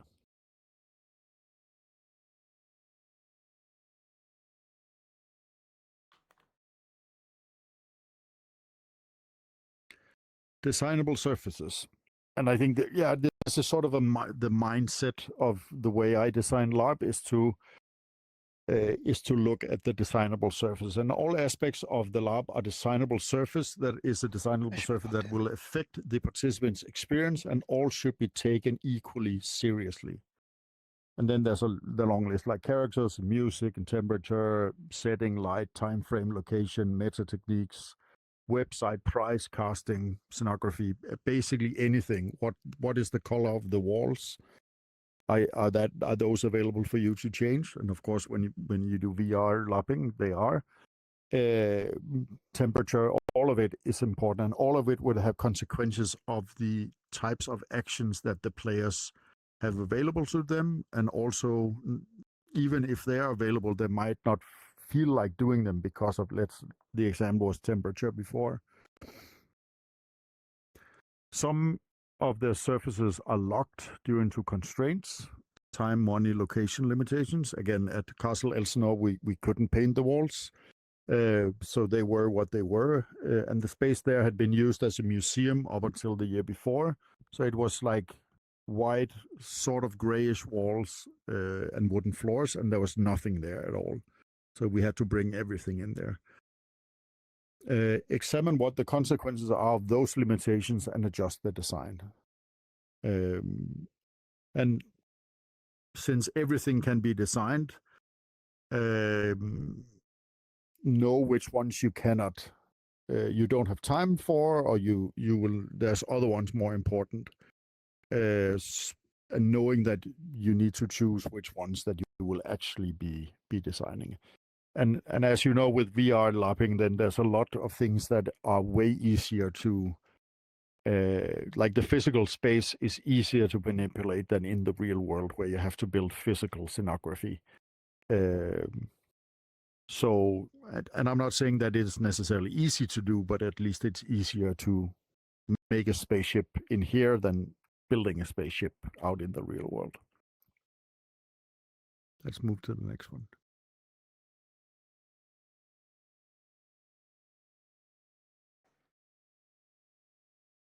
And these are the summaries. The fewer surfaces you design, the more unpredictable the quality of your LARP will be. Yeah. Yeah, this is production. We can stay on this slide, and just to finish our talk on this on designable surfaces, I would love to hear a little bit more about like how this had impacted you when you felt that this is an important concept in your design work. Was it? Yeah. Try to rewind. It might not go well. May, was it you who said that designable surfaces was kind of hit home? There we go. So, repeat the question for me. Sorry. It's just like you said that it had been the impact of this specific concept had been big on the way you design LARPs. If you could talk a little bit more about that. We have learned over time to take a holistic look with that particular phrase, everything can be a designable surface. We had a lot of historic relics from early on in our community. And I say early on here, I'm talking 6 years, where there was a particular style of creating a character. You had like 6 things specified about your character and a background story that the GMs would not pay any attention to. And that was inherited by every RP that came afterwards. They all did the same thing. Edges and flaws, and those were the mechanics. Those were the verbs that the characters would have. That was something that was a designable surface that we didn't appreciate until that helpful phrase was pointed out. And from that point on, we started approaching not just the character sheet, that's the term for that, not just the character sheet, you're familiar with this, but also like what's the starting area, because we will all log in about an hour or 30 minutes before the session starts, and almost every session uses just generic boring box that doesn't say anything about the roleplay or the experience the characters are going to have. So that is a designable surface. You can design an area that will onboard and prepare the player for the experience they're going to have. Instead of being a box, let's say they're going to a small American town. Make it look like a bus stop or a bus terminal, right? Where they're getting ready to load into it. So that's how we approach that. And we've gone comprehensively through every portion of the design before preparing for an RP. The themes, we design those. We design how the players will interact with that. So that's how we've approached it. That's why it made a big impact. For me, it's also opening up the idea that how we relate to each other is a designable surface, and it's not just about the look of things, but the nature of things as well, and that frees up a lot of design thinking, I think. Yeah, absolutely. I think a good example of a designable surface we used at Hamlet was that when the players started to arrive at the Castle Elsneo, which is a very impressive place, was that when they went into the courtyard, the first thing they saw was me in the middle of the courtyard with a cup of coffee looking completely relaxed. This is the one you were talking about, wasn't it? This example with Barack. I've heard this story before. And I've relayed the story, yes, but go ahead. Yeah. So when the players came, I've come to many LARPs and I've run many LARPs myself also, where maybe we are behind schedule and everybody's a little bit stressed out. So the first thing they meet is somebody who's stressed out. and that creates uncertainty, and that will make people listen less when they are in workshops, or because then they will be worrying like, is this a canary in the coal mine? Well, like, what other things are not in place, right? So when they meet me in the courtyard with a cup of coffee, being completely relaxed, even though that might be stuff on fire, then they will relax, and then they will be better listeners, and they will also, when they relax, they will be better players, right? Because then they can listen. Because when we are in a stressful state, it's hard to understand where you are. And of course, this is a scale that goes all the way up, not to listening to your own boundaries and so on.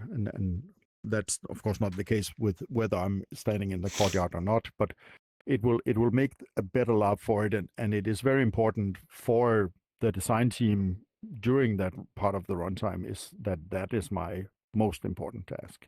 Not making sure that the scenography is ready, for example. But to stand there and being relaxed is an important thing. That is also a designable surface, right? Never again will I trust you when you're looking relaxed with a cup of coffee. No, don't never trust me there. No. Like there's also like a thing I did at the Hamlet workshop was like just before we were starting. And this is again a designable surface, and maybe it's manipulation. But it's like I always ask I say like, are you ready to begin the LARP? And then people that like the 100 people there, they are sort of nodding, and I say, are you nervous? Because I'm nervous. And then a lot of people say yes, they're nervous, and I say, it's a way of acknowledging the nervousness that always before a LARP starts. And I'm not nervous in that situation at all. But it's a way of putting me in the position of some of the participants so they feel seen, so they can relax again, right? So that is a lie I have told at all the Hamlet runs just before we start, is that I'm nervous, but I'm not nervous in that situation. Maybe at the first one I was nervous, but I wasn't at the rest of the runs we did. So again, the way we talk about LARP and what anchors we put in the language is quite important, as you know, in any situation. And that is also something you can design for. Yes.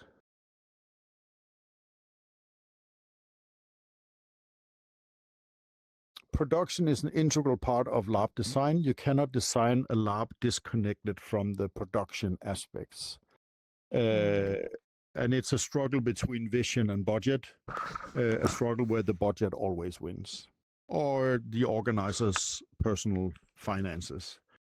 That has happened quite a few times where people decide not to compromise on their vision and then spend their own money on something, and the lab will run at a deficit. Limitation of productions are a gift for decisions you have to make on design. Again, there's stuff you can't do because it's too expensive.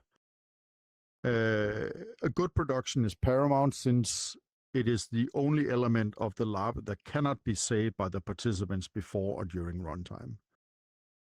You just need a really good production team to make sure that you keep your promises. And if you can't keep your promises due to external factors, then you need to communicate it again. Again, this thing about expectations and disappointment. And Speaking then, of running LARPs at a deficit, do we have any examples of VR LARPs with a fee? I was just thinking that. Fee? I was just wondering that. There's a Patreon and there's donations sometimes. Patreon. Yeah. Okay. Yeah, I don't think most creators. Like a fee I think to a try lot of to times roleplay it's in not VR. necessarily financially driven with VRChat roleplay. As more as it's since we all could come together from multiple different time zones. It's when it's the time we spend versus the financial expenditure. Well, making maps still costs money. So there is one example. It wasn't run in VRChat. It ran in Neo, and it was a group, a theater group that came in, and you would pay to be a starship captain, and there was a dedicated crew. Oh, this is There are actually quite a few of those. Theater companies. So I suppose. There are actually quite a few kind of outside our community space. There is like there's the meta movie, which I think is probably what became of the thing that you are referencing. That's still ongoing. And there is I forget what the Well, the Ferryman Collective, Hot they're Beef in was. VRChat. Yeah. Yeah, there's some interactive theater things, but there's whatever. There was like a noir like LARP game. I know Beef was actually a part of The that, and I don't Precinct? remember what Yeah, it was the called. Ghost Precinct. Yeah. Oh, that's right. So there are projects out there. It's the specific this community space. We usually this is seen as a hobby, and we don't have. There's maybe donations. Maybe. Yet. So In the some budget is aspects usually of the zero, community, usually. stream it and focus on that aspect to try to get their finances to some detriment, depending on who you talk to. I think there would be a lot of pushback culturally if someone started doing that in this community. We're not ready yet. Asked, I have historically asked a number of years ago. I actually did a survey of like, would you be willing to pay it was $3 per month to participate in a LARP, and the answer was no. The answer was a resounding absolutely not, never. This was I think this was 2 years ago that I put out like a survey. So that's basically the yeah. I feel like it's almost a cultural difference in the sense why that happens. I only think about this because the fact you're talking about LARPs, and I found out from the few here that have talked about it that a large number of LARPs actually happen over the pond, over in Europe and all that stuff. It's not that much in America. There's few far and in between, and they usually are at cost. They're usually a high cost, so they're not very popular over here. So I think if you ask an American audience, $3 a month, that's outrageous, I think. But I feel like it changes culturally as well. One of the constraints to consider is the size of the United States. It is very hard for us to collect people. Yeah. Into one area. Travel is very expensive here. And so we're kind of a diaspora across a continent that's as large as all of Europe, Exactly. So that's why it's a bit rarer too for LARPs in particular. They do exist. There are quite a few, but they're difficult to find. Pandas? What? Oh, I thought you were saying something. Okay, never mind. But yeah. I myself am very happy to keep doing stuff for free, though I would love to move towards kind of like the open source, we share resources model. I think that would be helpful, rather than as opposed to payment. But we can get into that I guess another time. That's like my personal hope for the future is, rather than like an entry fee, it would be like a community. We collect resources because we can like infinitely copy things because it's all digital. So we don't need to like house people or feed them or do any of these other things. I wonder if some of it is influenced from the early roleplay scene being influenced so much by the Dungeons and Dragons GMing scene, where it's not unheard of for GMs to charge for sessions to players, but it's usually pretty frowned upon or looked down upon. I wonder if that has any early cultural impact, considering who was big early on.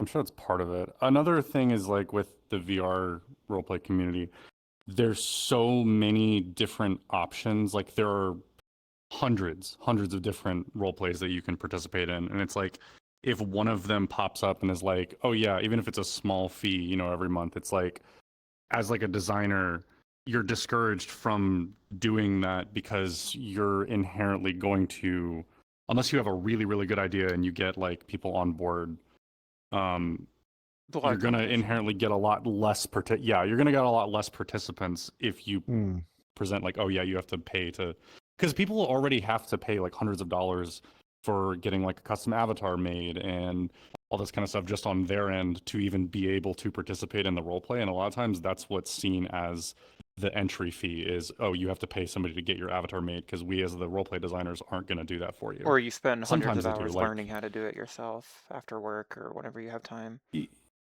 Yeah, like it's I myself, for like a roleplay that I'm running, have made for free just like half of the avatars for the participants, but it's only like a dozen people.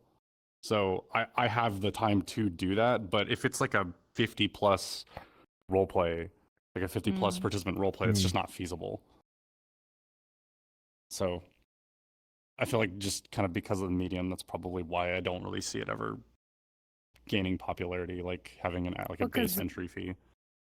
Yeah, like the space we're in right now itself, VRChat, is a free game application that has a significant amount of people who contribute either worlds or avatars for free. Ultimately, you can go to worlds and search for avatars that, like, the creator made this world to demonstrate some of the avatars they created, and in role plays too, depending on the team, can depend. Sometimes I know with Bram's World too, sometimes we use public maps, sometimes we don't, so there's this variability. So when you have a situation where you want to try to inquire or request financial funds from the participants, it's very much going to lightly meet with resistance. And I understand with LARP, there's a lot more actual, like you said, like food, housing, design of the environment. With here, people can take assets from other games or other maps and then kind of plug and play like a puzzle piece. So that, mind you, I have no idea about map creation. That's not how I'm trying to describe it at all. But the idea that there is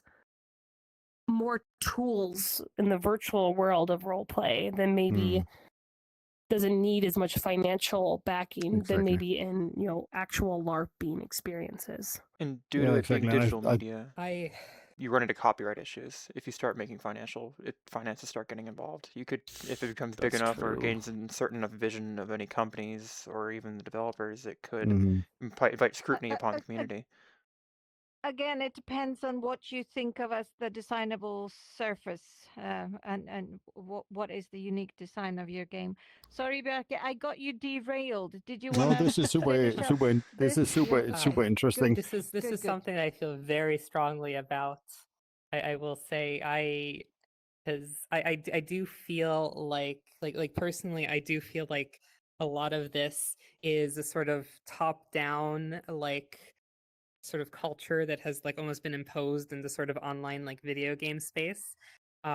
Video games in general, the way that all the companies are doing it is you hide the cost, where there is actually a cost. There's actually a really high cost upon everybody, but you do it in a sneaky way where you hide the cost from the end user, where the meta quest is being sold at a loss. VRChat has never made money. They're trying to make money now. I know one of the but historically it has never run a profit. You have a lot of these startup companies that will kind of put out something at a loss and try to capitalize on it later.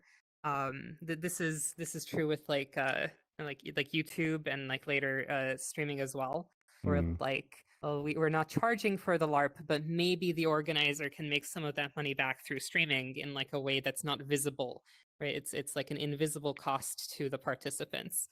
And even server hosting. If you switch, every time you switch avatar in a VRChat world, that costs VRChat 1 cent every time you switch your avatar. In a full instance of people, and that adds up over the the many thousands of people that are using this.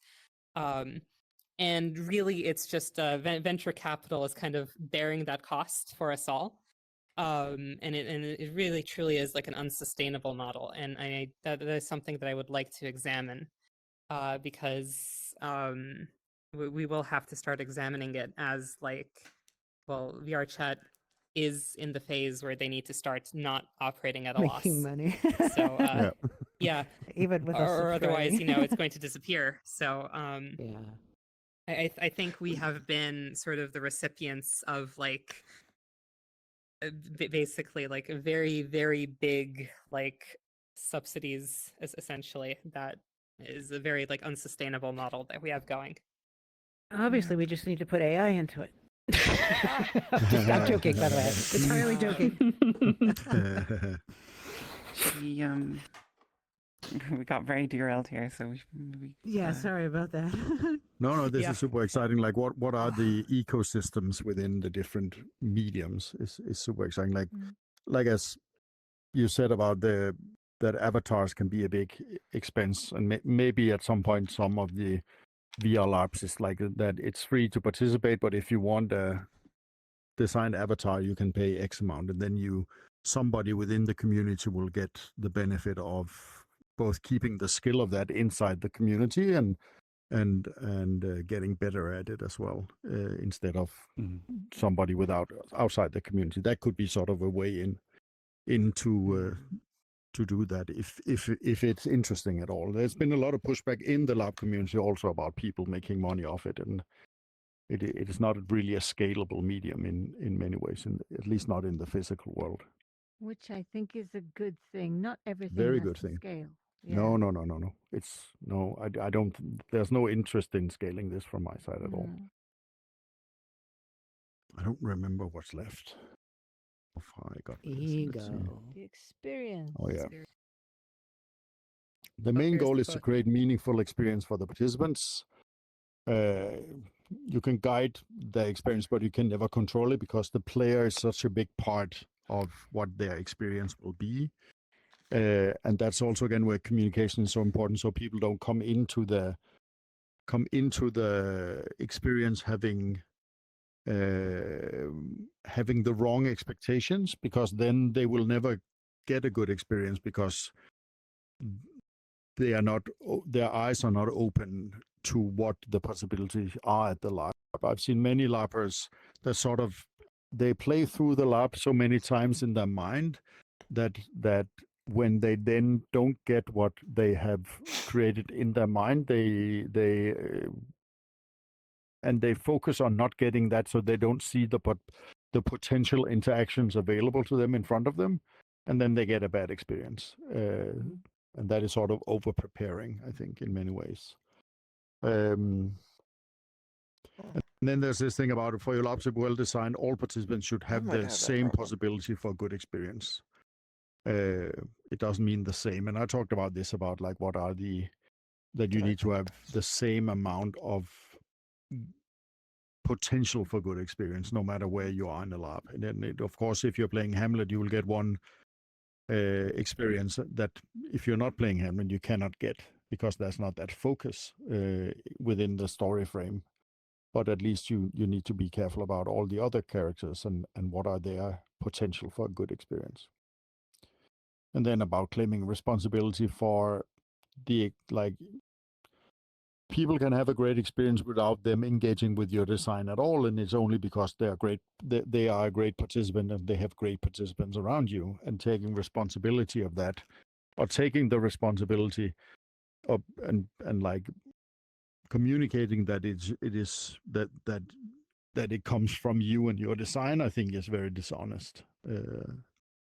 And since it is an extremely collaborative medium, especially around who is in control of what is the narrative arc of everybody, we need as designers to be extremely careful about what we claim responsibility for. I don't think that's really a road to go down on. There's this tired old joke that the secret behind good LARP design is to get good LARPers. Yeah. Which means you're not really designing anything. Exactly. Yeah, you can just get a bunch of good LARPers together in a location, and they will have a good time. But don't claim that you've made a good LARP. It can be a good LARP, but it's just not it's not on you at all. It's not because of your design, yeah. No. Let's move on to next.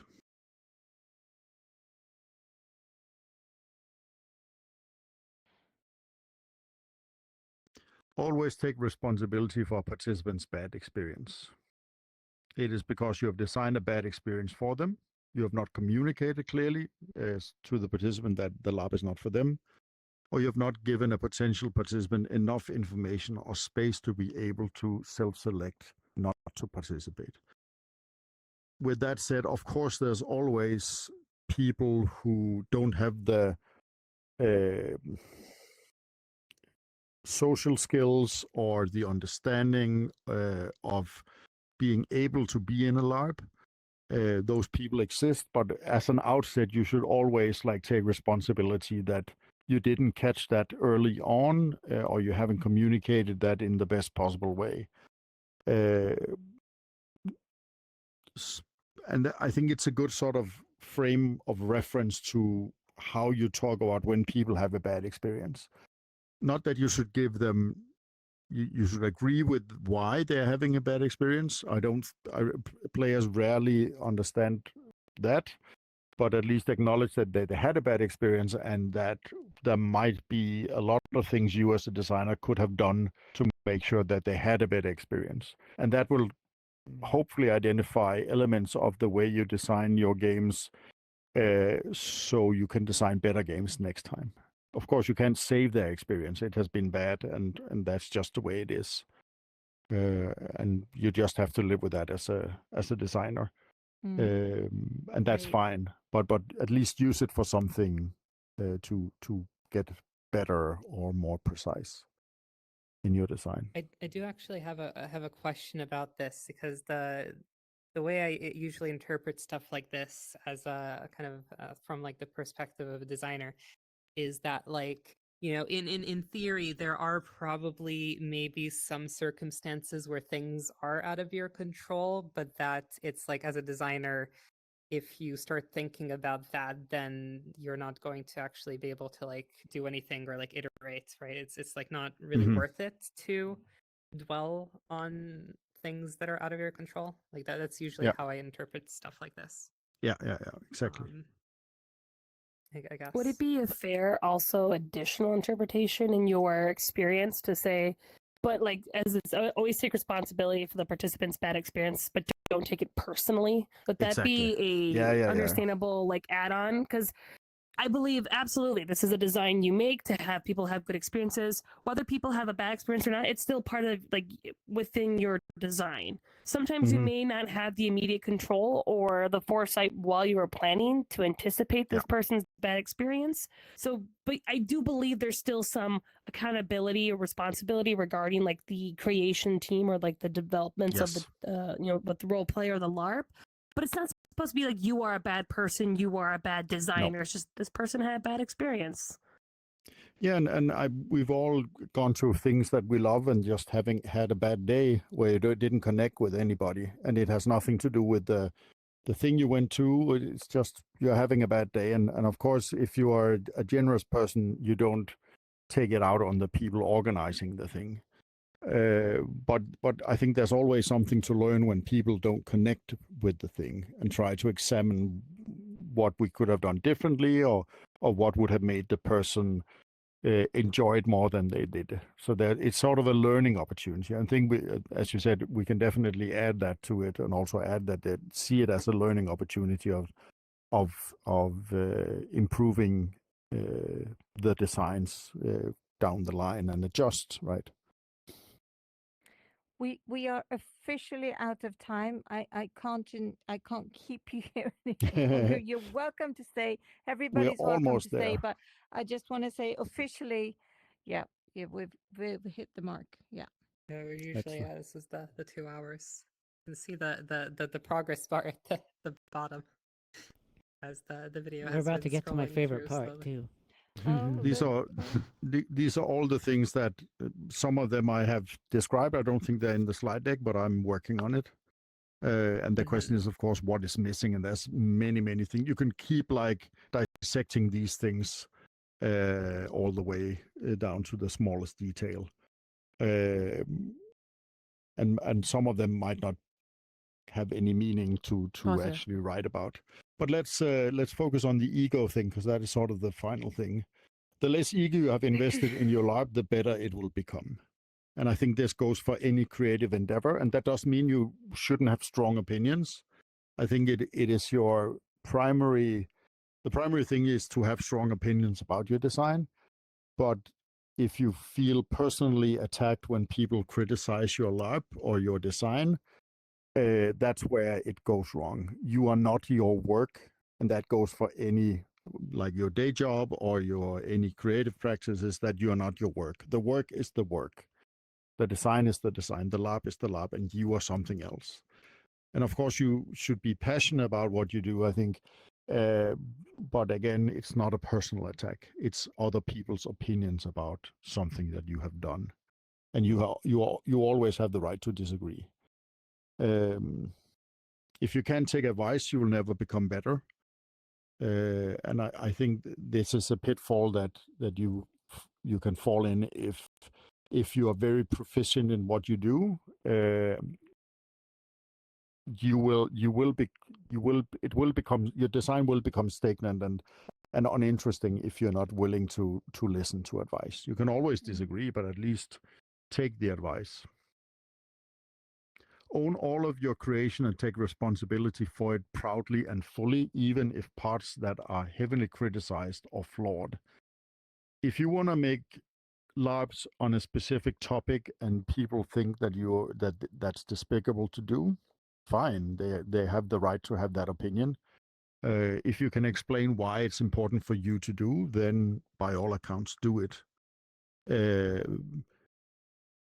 As long as you're ready to like, there's consequences about doing anything in life, right? So it's not like a free pass that people won't like you afterwards if you make specific types of themes in a LARP or talk about specific content without being part of that culture, for example. You need to be explained why it's important more than it's cool to do.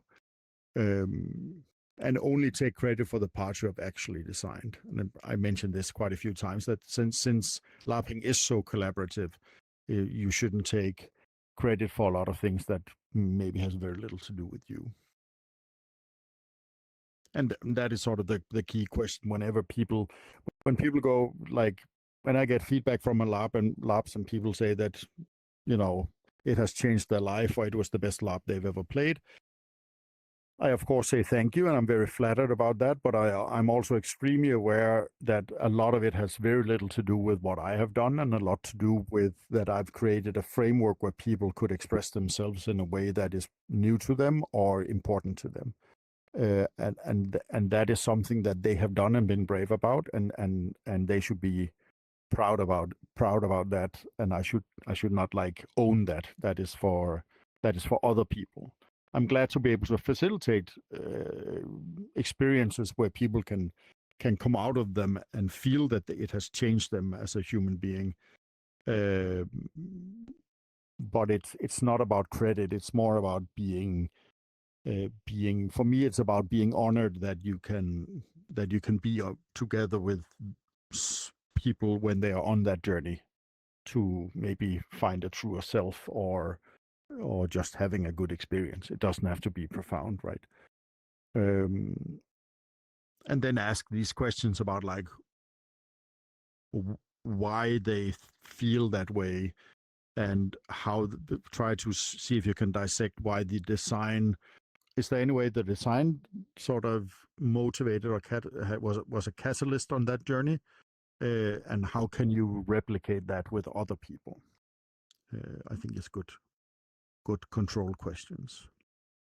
And I think the more you sort of focus on that you made a great LARP that people think is really great, the bigger the chance is that your ego will grow. And with more ego, you make poorer creative work, I think. Yeah. I think maybe there's a quote at the end, or maybe a slide now. Oh yeah, the new designers thing.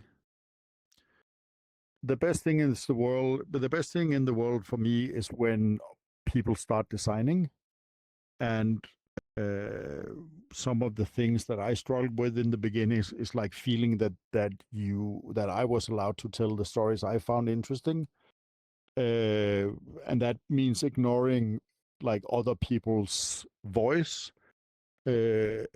Like all good ideas are stolen, I think it's a quote, and I think most of my designs or LARPs are elements from many hundred different things that I have stolen or moved on, like realized that this was interesting for me, and then finding the audience that also finds the things that I find are interesting. And all the way back to my first LARP, I've always asked more experienced designers for advice, or if they made a Larp that looked like it, like what were the experience, what were the pitfalls, where did they fuck up, what could I learn from them? And the moment that you feel that you can't learn anything more, then it's time to give back by sharing your experience, just like we're doing today, and give it back to the community that has helped you become hopefully good at the thing you do. But if you are interested in design, then you should absolutely do it. And I think I can talk for all the designers who are here today is that one of the things we love the most is to talk about design. Of course, make design, but also talk about it. And if people have questions about whatever design, it's always great fun to try to figure out ways of improving it. And then, of course, you can listen or not.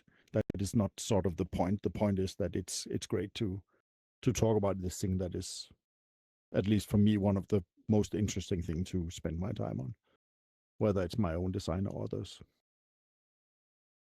Let's take the next.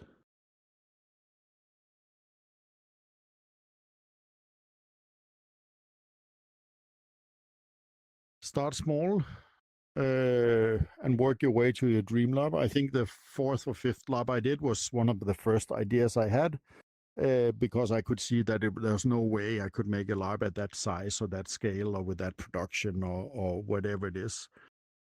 Park it and look forward to making it at some point. And at least for when we make Larps in the physical world, and since everything can be designed, that also means that I think, I don't remember who said it, but that said that Larp is not dangerous, but designing them definitely can be, because you can continuously make more and more detailed design and spend more and more time, and at some point you will burn out if you're not very careful. Yeah, and I already talked about the 3rd one. Let's see if there's one more. I think we have the Rick Rubin quote. When you believe the work before you is the single piece that will forever define you, it's difficult to let go. The urge for perfection is overwhelming. It's too much. We are frozen, and sometimes end up convincing ourselves that discarding the entire work is the only way to move forward. This is sort of the trap of creating art, is that you want it to be perfect. I have never created anything perfect. I have also stopped on projects that I probably should have finished. But I try to live by sort of this mindset of it doesn't have to be perfect, it just have to be good.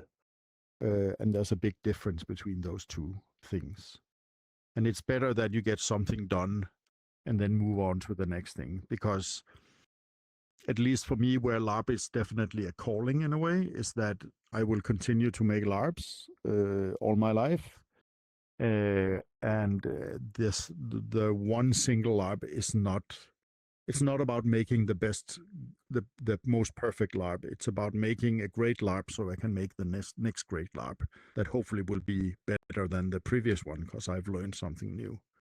And the way I choose ideas now are like, what are the things I haven't done, and where are the biggest potential to learn?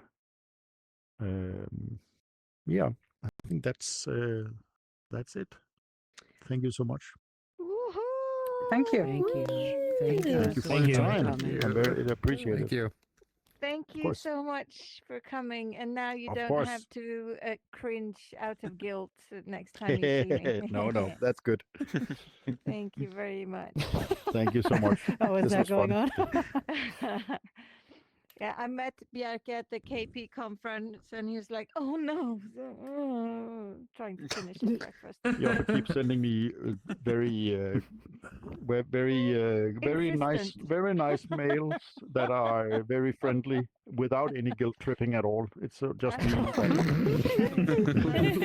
that is projecting. Yeah. Thank you so much, Bjarke. Thank you. This was great. Thank you for the invite. Thank you so And much. if any of you have any questions or anything, just throw me a mail. And we'll get I would love to talk more, of course, because this is fun.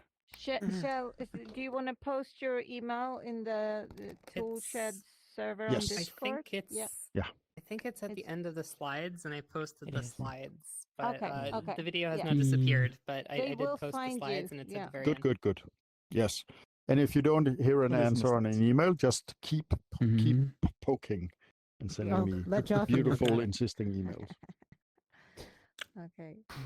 Thank you so Thank much. Yeah. Give my best to Yoke Thanks as well. again I for will. coming. Thank you. Yeah, This is awesome. thank you. Good one. Have Okay. had a large impact Bye-bye. on this community. Benson Bye. claps. Unrelated, it's Mother's Day. Call your mom. Yeah. Oh, yeah. True. Yeah, I'm gonna do that right now. Yeah. I didn't know it Goodbye. was an American thing. I only Thanks found for out coming, 2 days ago. everybody. Thank you so much. Thank We you. will try and arrange Nordic LARP talks like this one every once so often. We'll see how it goes. But hopefully there's a talk on NPCs coming up soon. Ooh. Oh, good. So that'll be a spicy Yes. one. You want to start an argument? That'll be spicy. Let's go. And I guess this is the thing that if you, yes you, I'm pointing to every single individual person here would like to do any talking and like soapbox, that is well within your right. We would like to Yeah, come and do more of Oh, that. death on us. combat Yeah, on we've done that a SCP, few that's times. Oh, NPC. don't give me that key. I won't stop. No, come on. I want to come listen on, to I dare Penny's you. rant for an hour. I dare you. I love to hear or you'll be here stuck for hours and hours. I love the sound of my voice. Yeah. Some I of gotta go to us the actually restroom. have a roleplay that we're going to right now. Yeah, Okay. yeah. Off you hop. You could. Starts at- You could. You have Started it on the hour, so It we're all started coming in a little 15 late. minutes ago, you have those tools. That's fine. Yeah. Well, I need to go to the restroom. You're allowed to Let's go. just make sure it's not full. I might go Right, to everyone's a saying spot meat and then go rack. AFK. It's Oh, not. meat It's rack. not. Except to do that. There's Unless there's a queue. There's usually a queue. yeah. There's God. there's 30 open slots. It's 51 out of 80 right now. Is there... How much There of you an go. impact Yeah, have made? if you Because go now, we that still have problem time. Is pernicious. I'm gonna say. in Oh, our it's only at community. 51. Yeah, it's fine. Yeah. Yeah, Yeah, we yeah, have we're time. good. Oh, there's been a And if queue we of all 51. join- It's a I was about to say, growing- Jesus. Yeah, it's a Right. the community will grow out of it, but yeah. Yeah. I've been in a It'll take a queue while. for And, one of the like raves it's- when it was has rounded 103. end. Seen that. I think maybe I've in. been in queue for meat rack Still for got an hour in. before for an hour and a half. impact on me because I'm sometimes my friends when it that was don't full. have Christian my overhead name, one. Half the privileged. session was in I don't queue. have to wait. In almost every single slide. I'm always Frustrating. One was. You can kick in. No, what I know, I knew the rest of what You I should go. mean is like You should go link them. You should go link them your stream so they can I think it's watch what we go into Someone VRAC. said- Oh, I forgot. I'm not being Heather today. I'm being Yona. Yeah, you're being Yona. But also, you can do that. I'm gonna go to the restroom. I'm too embarrassed to do that. No, you do it. They're gone. They already left. They left. They're gone. Which is also argument many people have that it's not good. I'll be back in a bit. No, I'm not going to that. the restroom. Very fast. Hey, no judgment. Okay, Judgment free zone. you know, some of the stuff at the start where he talked about language. Back in a minute, guys. I need to go to the restroom and call my mom and get some water and take some medicine. It's gonna be like probably a 5-minute break, 5-10-minute break. Back in a minute. I'm gonna do my intro for Catherine, change my title and all that stuff. Thanks for watching all this. We have some I will terms post a that mean link. something I will try to remember to different. post a link to the slides in Discord. You know this very well, The but slides that there's he like was a- talking about and all that I stuff had this, too. like, Thanks, Ames, for inviting me to this. I was already in the Discord and everything, but Dames brought this all to my attention and recommended I stream it, so I hope you guys enjoyed it. I'm going to transition over to doing meat rack stuff with Catherine, and maybe something else as well at meat rack. We'll see. It depends on what happens and what goes on. And then there's going to be a kind of a scene after, a combat scene after, where we're doing something. So make sure to stick around if you want to see some meat rack stuff. Avoid Back in a minute. right. This is what I think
chat will forgive me, right? Oh, I gotta fix this, but Either that or chat Even will if they punish me don't, later. I'll do it. I'll forgive you. Okay. That's all that matters. Chat, Hey, what's my guys. punishment? I gotta add the horns back on like the Hey, guys, actual hey, guys. head, but I changed how the outlines look a bit more, and then God damn it. I added a couple horns to the helmet, like actual metal ones. So I thought those look better. Yeah. They died. I will have armor set probably till like No dying. let's say Dying Wednesday. bad. Okay. So she said like 4 days. Okay. Clothing randomizer. Ooh, blue's pretty Oh my good. god. Hi. Hello. Ethan. Hey. Hello. Whoa, I'm so blue. I'm so blue. How long was this behind You you? are blue. Look at me, I'm blue. Oh my god, you're so blue. Blue and white? Blue. I saw your Beige? messages. I'll just keep an eye on things. Yeah, same. I might be getting pulled into something, and due to we were just at a talk for a Nordic Larp presentation, and that may have I meant watched. that. I was tuned in Oh, to you your watched? stream. Okay, Yeah, I was cool, tuned cool, in to your cool. stream. Yeah, that kind of pushed things, so I don't know if I'll have time to yeah. do what I need to with Catherine today.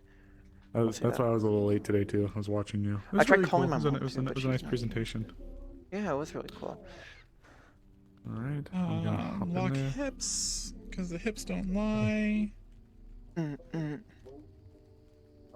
Full body locomotion, because we have to have that sexy walk. Okay. Locomotion. I'll see Oh you my in god, for a Cooper. second, I thought you were not wearing pants. Catherine. Me? That's funny. Pants That's aren't why real. beige works. Yes. Like look at the beige shirt. Look at the beige sweater. I'm gonna get in Never there. be forced to Nice wear sweater. pants. Imagine not having an internal heating and cooling system.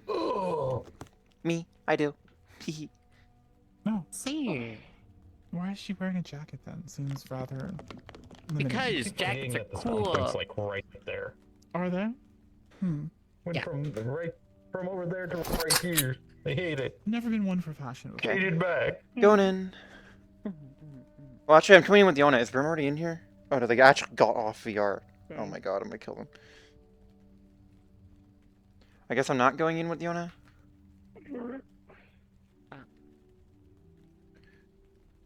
Am I going in with you as Yona, or should I head in first? Because I'm ready.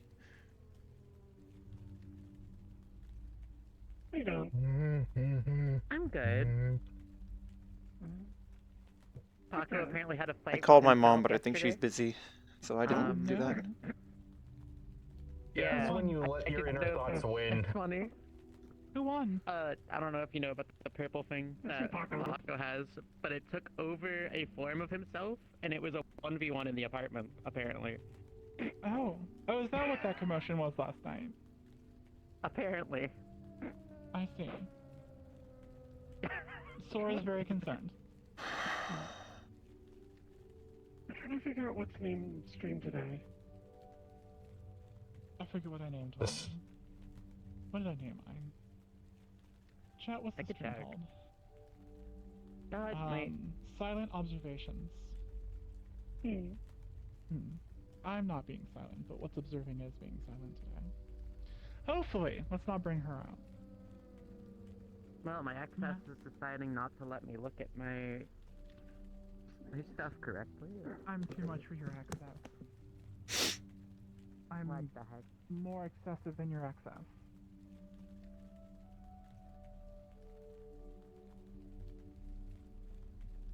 Oh, well, I guess I'm not using my overlay today. Hello, Chris Wolf?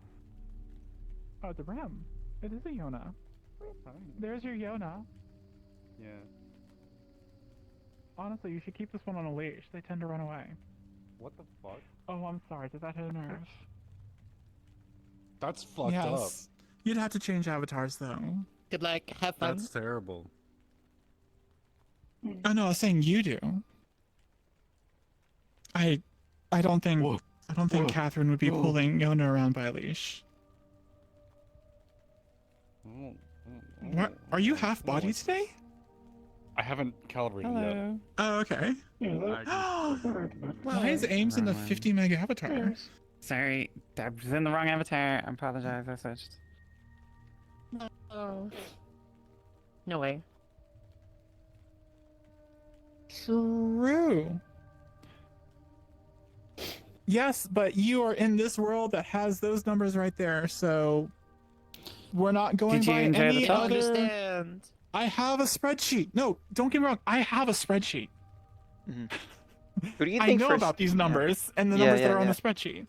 Mm-hmm. But due to, oh my gosh, fairness, evenly applied across everyone. Equitable limitations. Oh, I'm aware.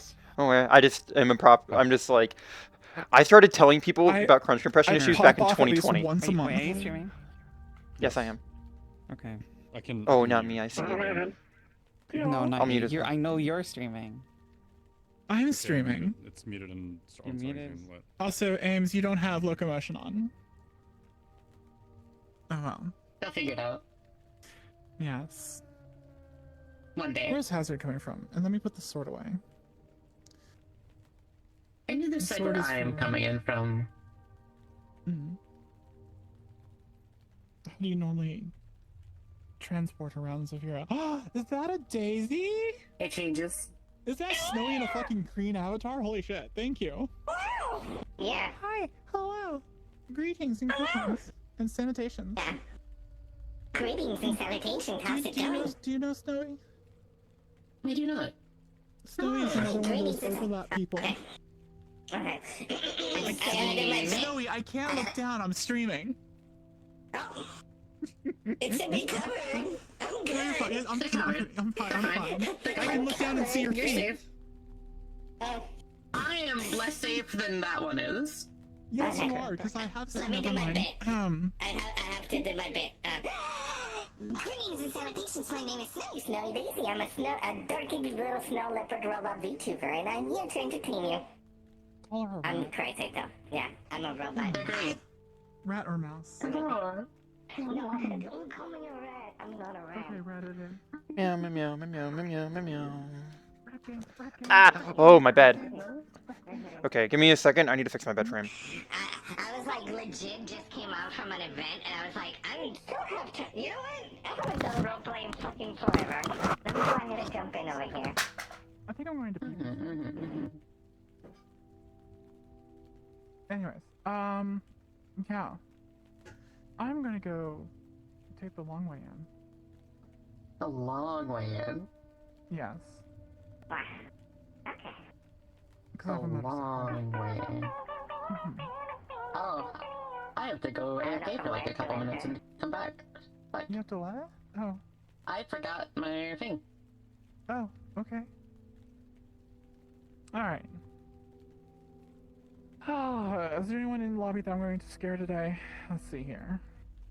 You can scare me, no, I'm joking. I'm not gonna scare Brim, because Brim is playing Yona. Howls as his interesting. I don't know what character that is. This isn't just a heads up, you are slightly in the ground. What's wrong being grounded, man? Oh, absolutely nothing. Would you like to hold on to lick the 9-volt battery? If you're grounded, you should be fine, right? That's how that works. I don't think you don't understand that. I lick 9-volt batteries for fun. Tasty. It's the pain. Painful. Yes. Sour candy is just pain salt. Alright. Let's go be a terror. That's a statement. Let's go be it's a hazard. Ah, I see what you did there. Real funny. Real funny. Ha ha ha ha ha ha. How you doing, Couchy? I'm alive. I haven't decided yet, though. Since when is that the fucking teleporter? It is the teleporter. There's a teleporter right there. Okay. There's 3 there, and then that used to be the only way in. Was the, Did I not? No, I didn't, because I'm fucking smart. I didn't plug in any of my my dongles for the full body tracking. I'm super smart. I'm so cool. I'm so fresh. And Okay, I'm back. I almost broke my bed frame last night, laying down in it somehow. Had the wrong angle, one of the feet snapped, but I just fixed it. I knew something was wrong. I was gonna say nice, but never mind. Not for that, not because of sex, no. God, I wish. Lame. Yeah, lame. What I basically flopped onto the bed. I went to get some water, put it down on my table, and I was like, ah, bed. Flopped into it, and one of the feet caught the angle wrong, and so all I had to do was pull it back out, bend it, and my twist it back fucking in. controller, because it works for like 10-minute segments. It'll work, and then it'll gone, and I turn it off and back on, and then it works, and the cycle continues. Losing my fucking mind. Did you go in yet? We're losing our minds, we're losing our minds, we're losing our minds. And that today is so busy. Entertain yourself.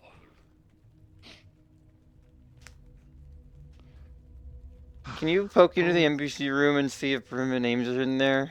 Cause like they're like talking about something I can't hear.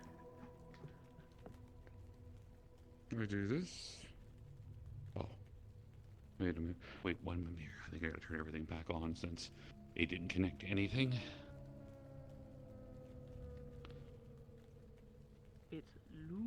And by cat, I mean CatGirlEddie. They're in there? Yeah. Okay, so they're still in there. I took my headset off, same time you did, and I didn't know if I missed them coming back. Cause I'm going in with Yona. Huh? What? I was inside. Nando? Nandeska? Did I just Nandeska? plus from somebody? Goodman. Goodman. Saul Goodman? Is that what that was? Nandeska? Oh, that was someone summoning animation. Do I have one? Did I fix my bed frame? Oh, I did. Yay. I'm not gonna go crazy.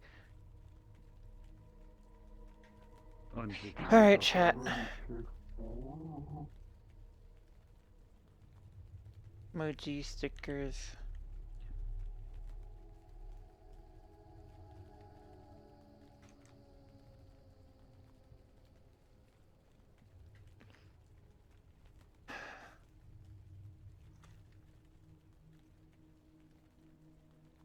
Okay. Well, I'm gonna go AFK again and grab more water.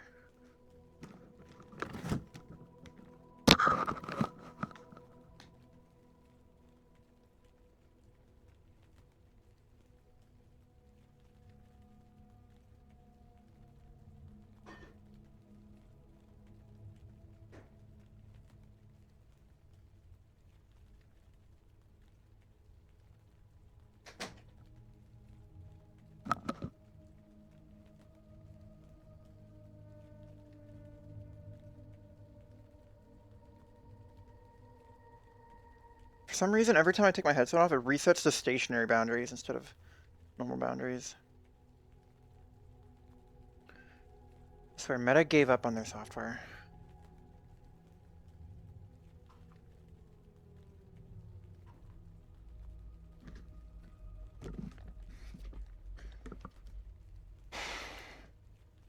There we go. Let's reset my dongles to today.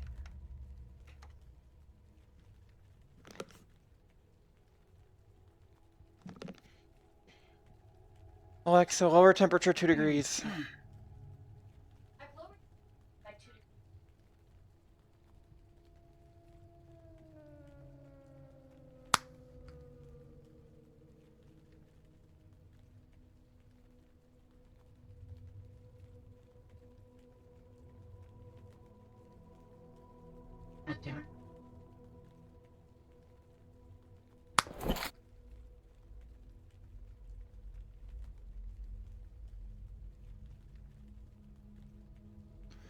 Okay, we're going in.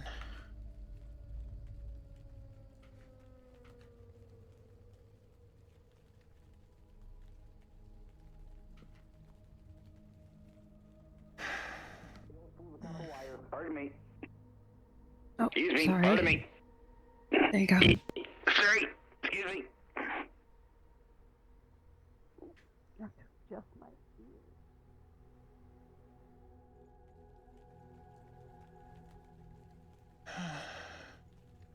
Ooh, sorry. What? Sorry.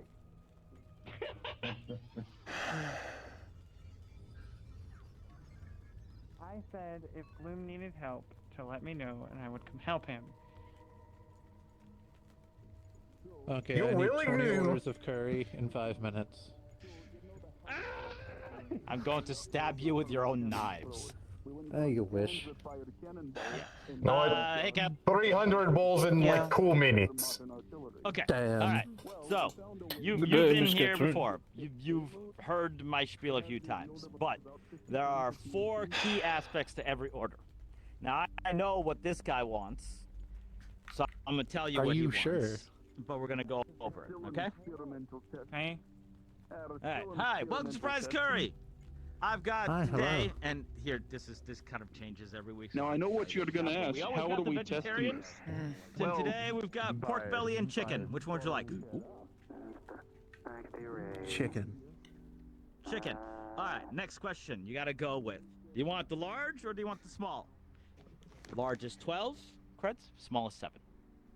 Important. Very important. And I you will take a say small. He likes the small. Now, next step. 2 choices. Technically 3 if they want it, but the third one nobody really wants, so I only give it to them if they want it. 2 choices. Would you like my tummy hurt. Rice Fuck. or noodles? I will take My noodles. tummy's hurting. He takes noodles. Now I also have non-bread for people who want bread, but I only do that by if anyone asks. So, you want noodles. Now the last question, the most important question of all, is you ask the person, do you want it mild or do you want a surprise? Now this guy is crazy and he likes the max spice. I don't see anything wrong with that. But It tastes good. But he would usually say, in this case he would say give him the surprise. Okay. And that's it. So, once again, you tell them what type you got. Yeah. You ask them large or small, rice and noodles, mild or surprise. And then what's going to happen is I'm going to be over here, and then you, over there, you yell at me and go, small, surprise, well, I guess for him, small, max spice, chicken with noodles. And then I make it, and then we'll give it to him. Is that about right? Yep, sounds fine to me. Okay. Yep. You working here? Get them. Temp. Yep. What you want? Chicken, rice, small. Okay, no, you do your thing. Do your thing. Yeah, no, do your thing. What are you gonna say, Glenn? What are you gonna say, huh? Come on. So, come on, cat, go through the am I special? Practice I the did the steps, steps. man. What do you want? Where's the customer service? Where's the Hi, politeness? welcome to Surprise Curry. I've got vegetarian, pork belly, or chicken. Which one would you like? I'm going to walk around. Vegetarian, pork belly, or chicken? Which one do you want? You've never worked a service job, have you? No. You gotta be polite as fuck and suck up. You're getting the pork belly. No, actually, very explicitly, I did not want the pork belly. Okay, which one do you want? I want chicken, small, random spice, with rice. Okay. And all that's nice. Gloom. Yes. Small, chicken, random spice with rice. Okay. It's pretty Call nice. it surprise. It's called a surprise. Mm-hmm. Say it's surprise. Now I'll teach you the secret menu at some point, but we're just gonna keep it basic for you for the moment. What you'll also want to do, if you can, once you start getting in the flow of that, we'll ask them if they like any egg rolls or samosas, because those are the 2 sides we got. What is a samosa? It's a little like it's like a dough that you fill it with a mixture of mashed potatoes, lentils, a little bit of curry powder, a little bit of coriander. Morning. It's Well, just afternoon. a but- nice Hazard. It's all relative. Importantly, view. The egg roll is 1 cred. Oh, I'm sorry. Let me The get big up so you corporate can CEO has continue to review check block. out, You're like, I'm literally wearing a hoodie. I have no Million, armor you're being on. I'm admired. going to die in the slums. Strike a I'm pose. being admired. Well, actually, I was gonna say you look like you fit in here. Like you're like the badass lady with the fucking big ass pistol that works behind the ramen shop. You're now being raised. It's not a ramen I mean, shop. Hazard, you can sit over I do here. have a and big block ass him. pistol. I could see you in like a hat or something. Not a big fan of hats, actually. Big ass. I'm pretty sure if you wear a baseball cap and some glasses, you'd look like a cop failing to be undercover. There's a chair right there too. Damn. I'm sorry. Am I wrong? Am I wrong? Yes. You're making No, you're not. Lillian work more now because she's gonna have to reach over the sink to serve me. Crazy. Oh shit. Oh I was being no, respectful. effort, All well, right, in a service Hazard, job. Welcome to or- Surprise Curry. We've got chicken, pork belly, and vegetarian. Which one do you want? Pork belly. Pork belly. Do you want Small. rice or noodles? Oh. Rice, please. You want small? Do you want Small. mild or spicy? I'm spicy. Let's go spicy Or today. surprise. Surprise. You gotta say surprise. That's the name of freaking place. Say surprise. It's a brand. I can't Call say it that surprise. word very well. That's why Yes, I you don't can. say it. You got a level 2. Damn. They are incapable. Thank you. They are incapable of working at your shop because they cannot even say your brand I name. can't That's crazy. say the word. Say it. Say surprise. Say it. I want to hear. Surprise. You pay already? I forget. You said it, but When you were say, laughing. like, You were laughing when prize, you like, tried, here's so your that's why. prize. It's just sir. It's the P. Yeah, imagine there's like a commanding officer whose name is Prize, and you're just calling him Sir Prize. That works. I hate that. I hate that so Hello, much. You can't. You surprise. can also just say surprise. Wait until the Sup. meat is the Surprise. sirloin. Y'all distracted me, so I forgot the order. Alright, okay. Chicken. Do it again. No. Pork belly. Yes. Eat food without getting Pork gobbled, belly. hippie. Rice. Yes. Random Ooh, you spice. read my mind. Surprise spice. There you go. Mm-hmm. Small. And a small. Okay. Okay. How do you pass that on to me? You. Oh my god. I need to belly order something over too. rice. I want a fillet of fish Small with and surprise it's pizza, spice. pepperoni, cheese, Dr. Pepper. You are legally allowed to punch Hamsky in the nuts. No, you're not. Crazy. No, you are Let's not. go. No, you are not. No, no, no, no. Hold on. I gotta make this even better. How dare you both whine? No. Okay. I gotta go get my armor on. Don't get the armor on. There's no need. They almost fucking The easiest way for you to punched my nut. do the call out will be small surprise. I thought boys played that game in the locker room, like Nut Punch or something. You always say I mean, it's Saphira. I would expect all the boys to be walking around with cups on. mild or surprise. Yeah, true. You tell me the type, and then the. Damn, who knew it'd be strategically important to transition? Yeah, come on, give me a wallet. I'm not wearing any armor. Come on. I believe it's leave me called a alone base. today. Come on. Well, Just it's 5 the minutes. side. Take a fucking hit. Hit Me me and you. again. Side with it. Yeah, the base you with can it. take it. Yeah. Hit. I have a feeling today's food's going to be more of a surprise than normal. Yeah. No. Hope you like vegetarian, because you're not getting pork belly. Bubba, so. It's funny seeing people who've never worked service jobs try to do it. I'm starting to lose You're not getting confidence. pork belly. I'm I said pork belly. Called it! I called it! You need CPR. I'm a professional. That you're You not said getting pork belly? vegetarian. Okay, so when are we going out? Oh, damn. I said You pork asked for belly. pork belly. That's what I said. I They did. did. Yes. They did. And I was saying you're gonna get vegetarian anyways, because you're gonna get the order wrong. Anyway, you want to? What are they called? Is this how you work under Samosas or egg pressure? rolls? Oh God. I like music. I like food. What did you say? I like a whole lot of people. Is this how you work under pressure? No. Good. This is not how I work under pressure. This is how I work when I am learning on the fly. I see. That's true. My dates are really. I offered to help. Being I so didn't realize I judgmental of my new employee. Thank you. Let me do it my way. What do you mean you Samosas or egg rolls? When I'm in the position I will be. And we ran to the Well, no samosas, and no. drank it where we weren't supposed Do you to want be, egg and then rolls? we got caught and chased out. No, There was just the another curry. time I gotta head to a we meeting. were in a bush, 7 we ordered a credits. pizza Waitress, from clean up my McDonald's dish. gazebo, and we just mocked them from the bushes. Fuck. These are my days. Well, You're you excited. You can There figure will out be something others. like Hey, that. I worked a service I'll job do for that. 3 years. Or 2 years. I know what to do. Yeah. They got a It takes level time Okay. to plan. Yo. Hello. We'll figure something, Oh, and hi. you know, What? Hit Is she some. working there now? call me. She's trialing or something. I don't know. Or giving it a shot. Okay, Maybe cool. some side. Oh. I'm guessing she needs some side cards or something. I don't know. No, there it is. But all right, I got vegetarian pork belly or chicken. yeah, did you remember? That's cute. All right, I'll see you Oh, on I that guess- date then. Someone just told me their name Until and I they can get forgot. pulled away or I'm something. glad to know. Well, Oh yeah, he said he needed to finish the yeah, that morning would be rush. kind Rice or of. noodles? Oh, let me grab my water. Forgot my water bottle. And last question: do you want mild or do you want the Oh sprout? shit. What? What?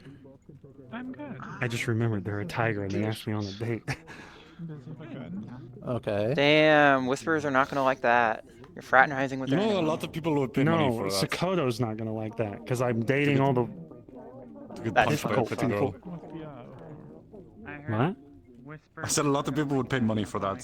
What happened a few minutes ago. That's fine. What? Almost getting punched in the Getting nuts? punched? No, getting punched by a pretty woman.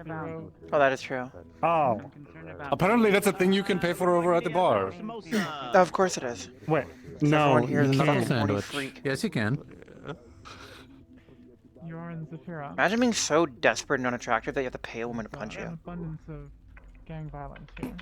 Imagine floating a few inches off the ground. I believe That's crazy. Well, they are an I'm animal. just whatever the tall fuck they call today. Leave me alone.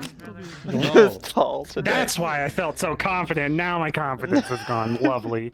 You thought you grew a few inches over the night? Or Wait. something. No, this is just my body All right, that's here we doing go. this. You got a level 1. Yeah, you gotta do squats to fix Right? it. 7 creds, please.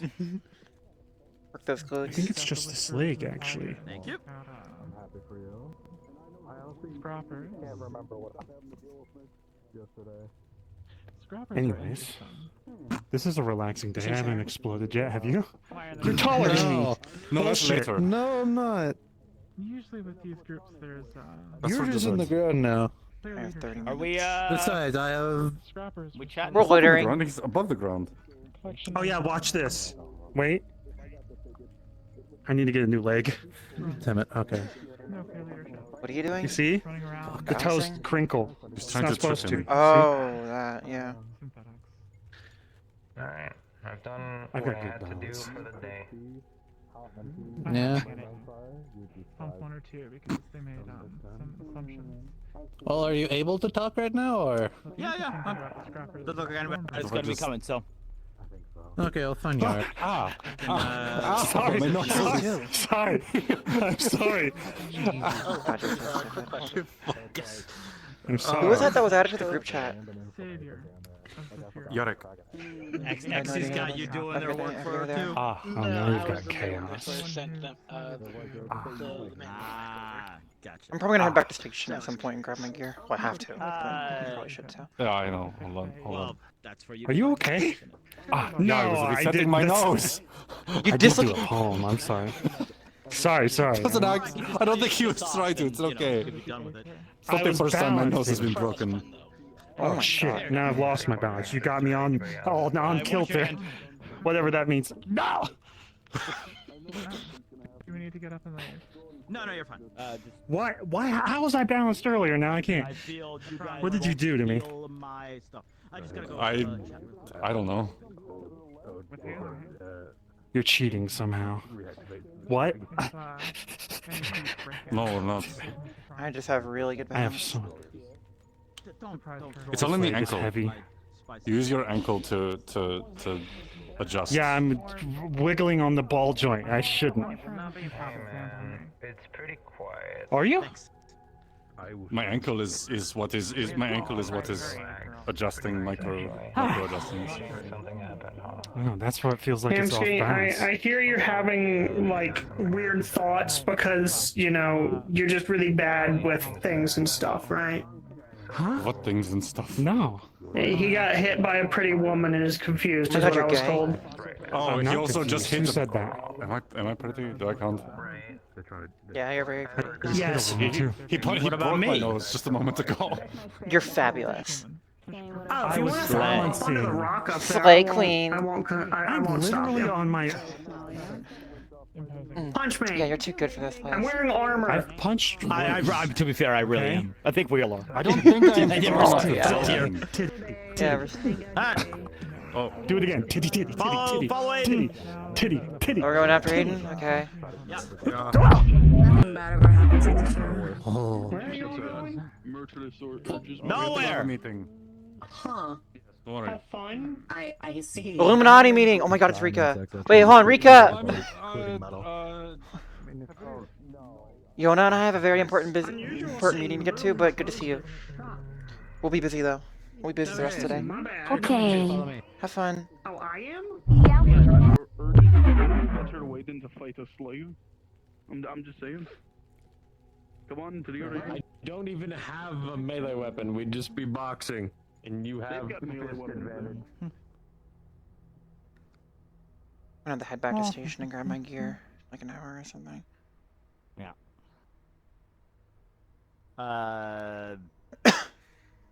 The girl's up there, by the way. She's all good.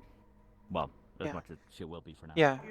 What would I know about someone on those? Okay, I'm good. sure that's gonna be This one about matters about synthetics not technically counting as people.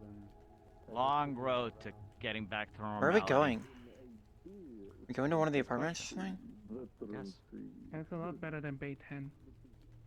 Well, you know, Bay 10 sucks, so Bay 9 can be vaguely stable. Are we going to an apartment or something? I mean, Yeah, we're going to my I can apartment. introduce that. Oh, yeah, I didn't know you had an apartment here. Yeah, my apartment's a little funny. Just Why aren't we just going to, you know, your spot in the building? Where is... Yona's saying bye to Rika. I'll go get them. Oi! Dummy! That way you can learn what. Right, but most of the people that I've met.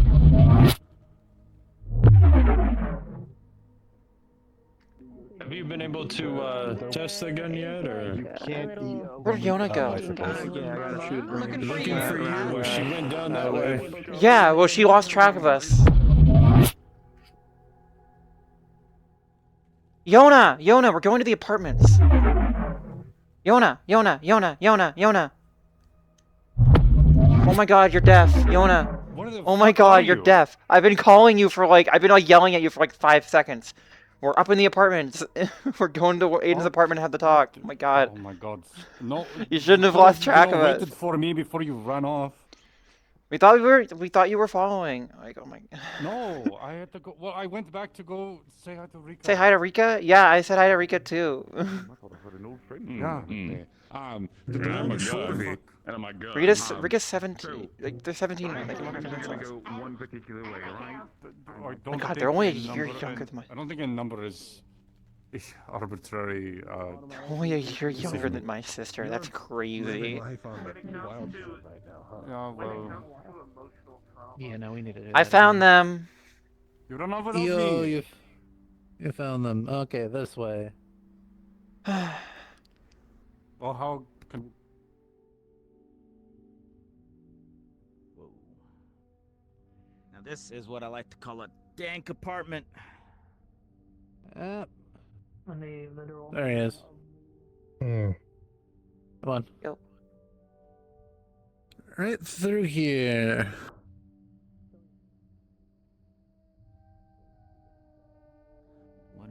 Wow, that is. Ugh. Yeah, don't mind all of the animal cages and stuff, and sleeping Yeah. animals. Oh, The reason why I'm saying using that. this apartment is because it is scribe-proof, teleportation-proof, all that fun stuff. Oh Jesus, okay. Only way in and to here is to walk through that door. Which I'm covering. Yeah. So,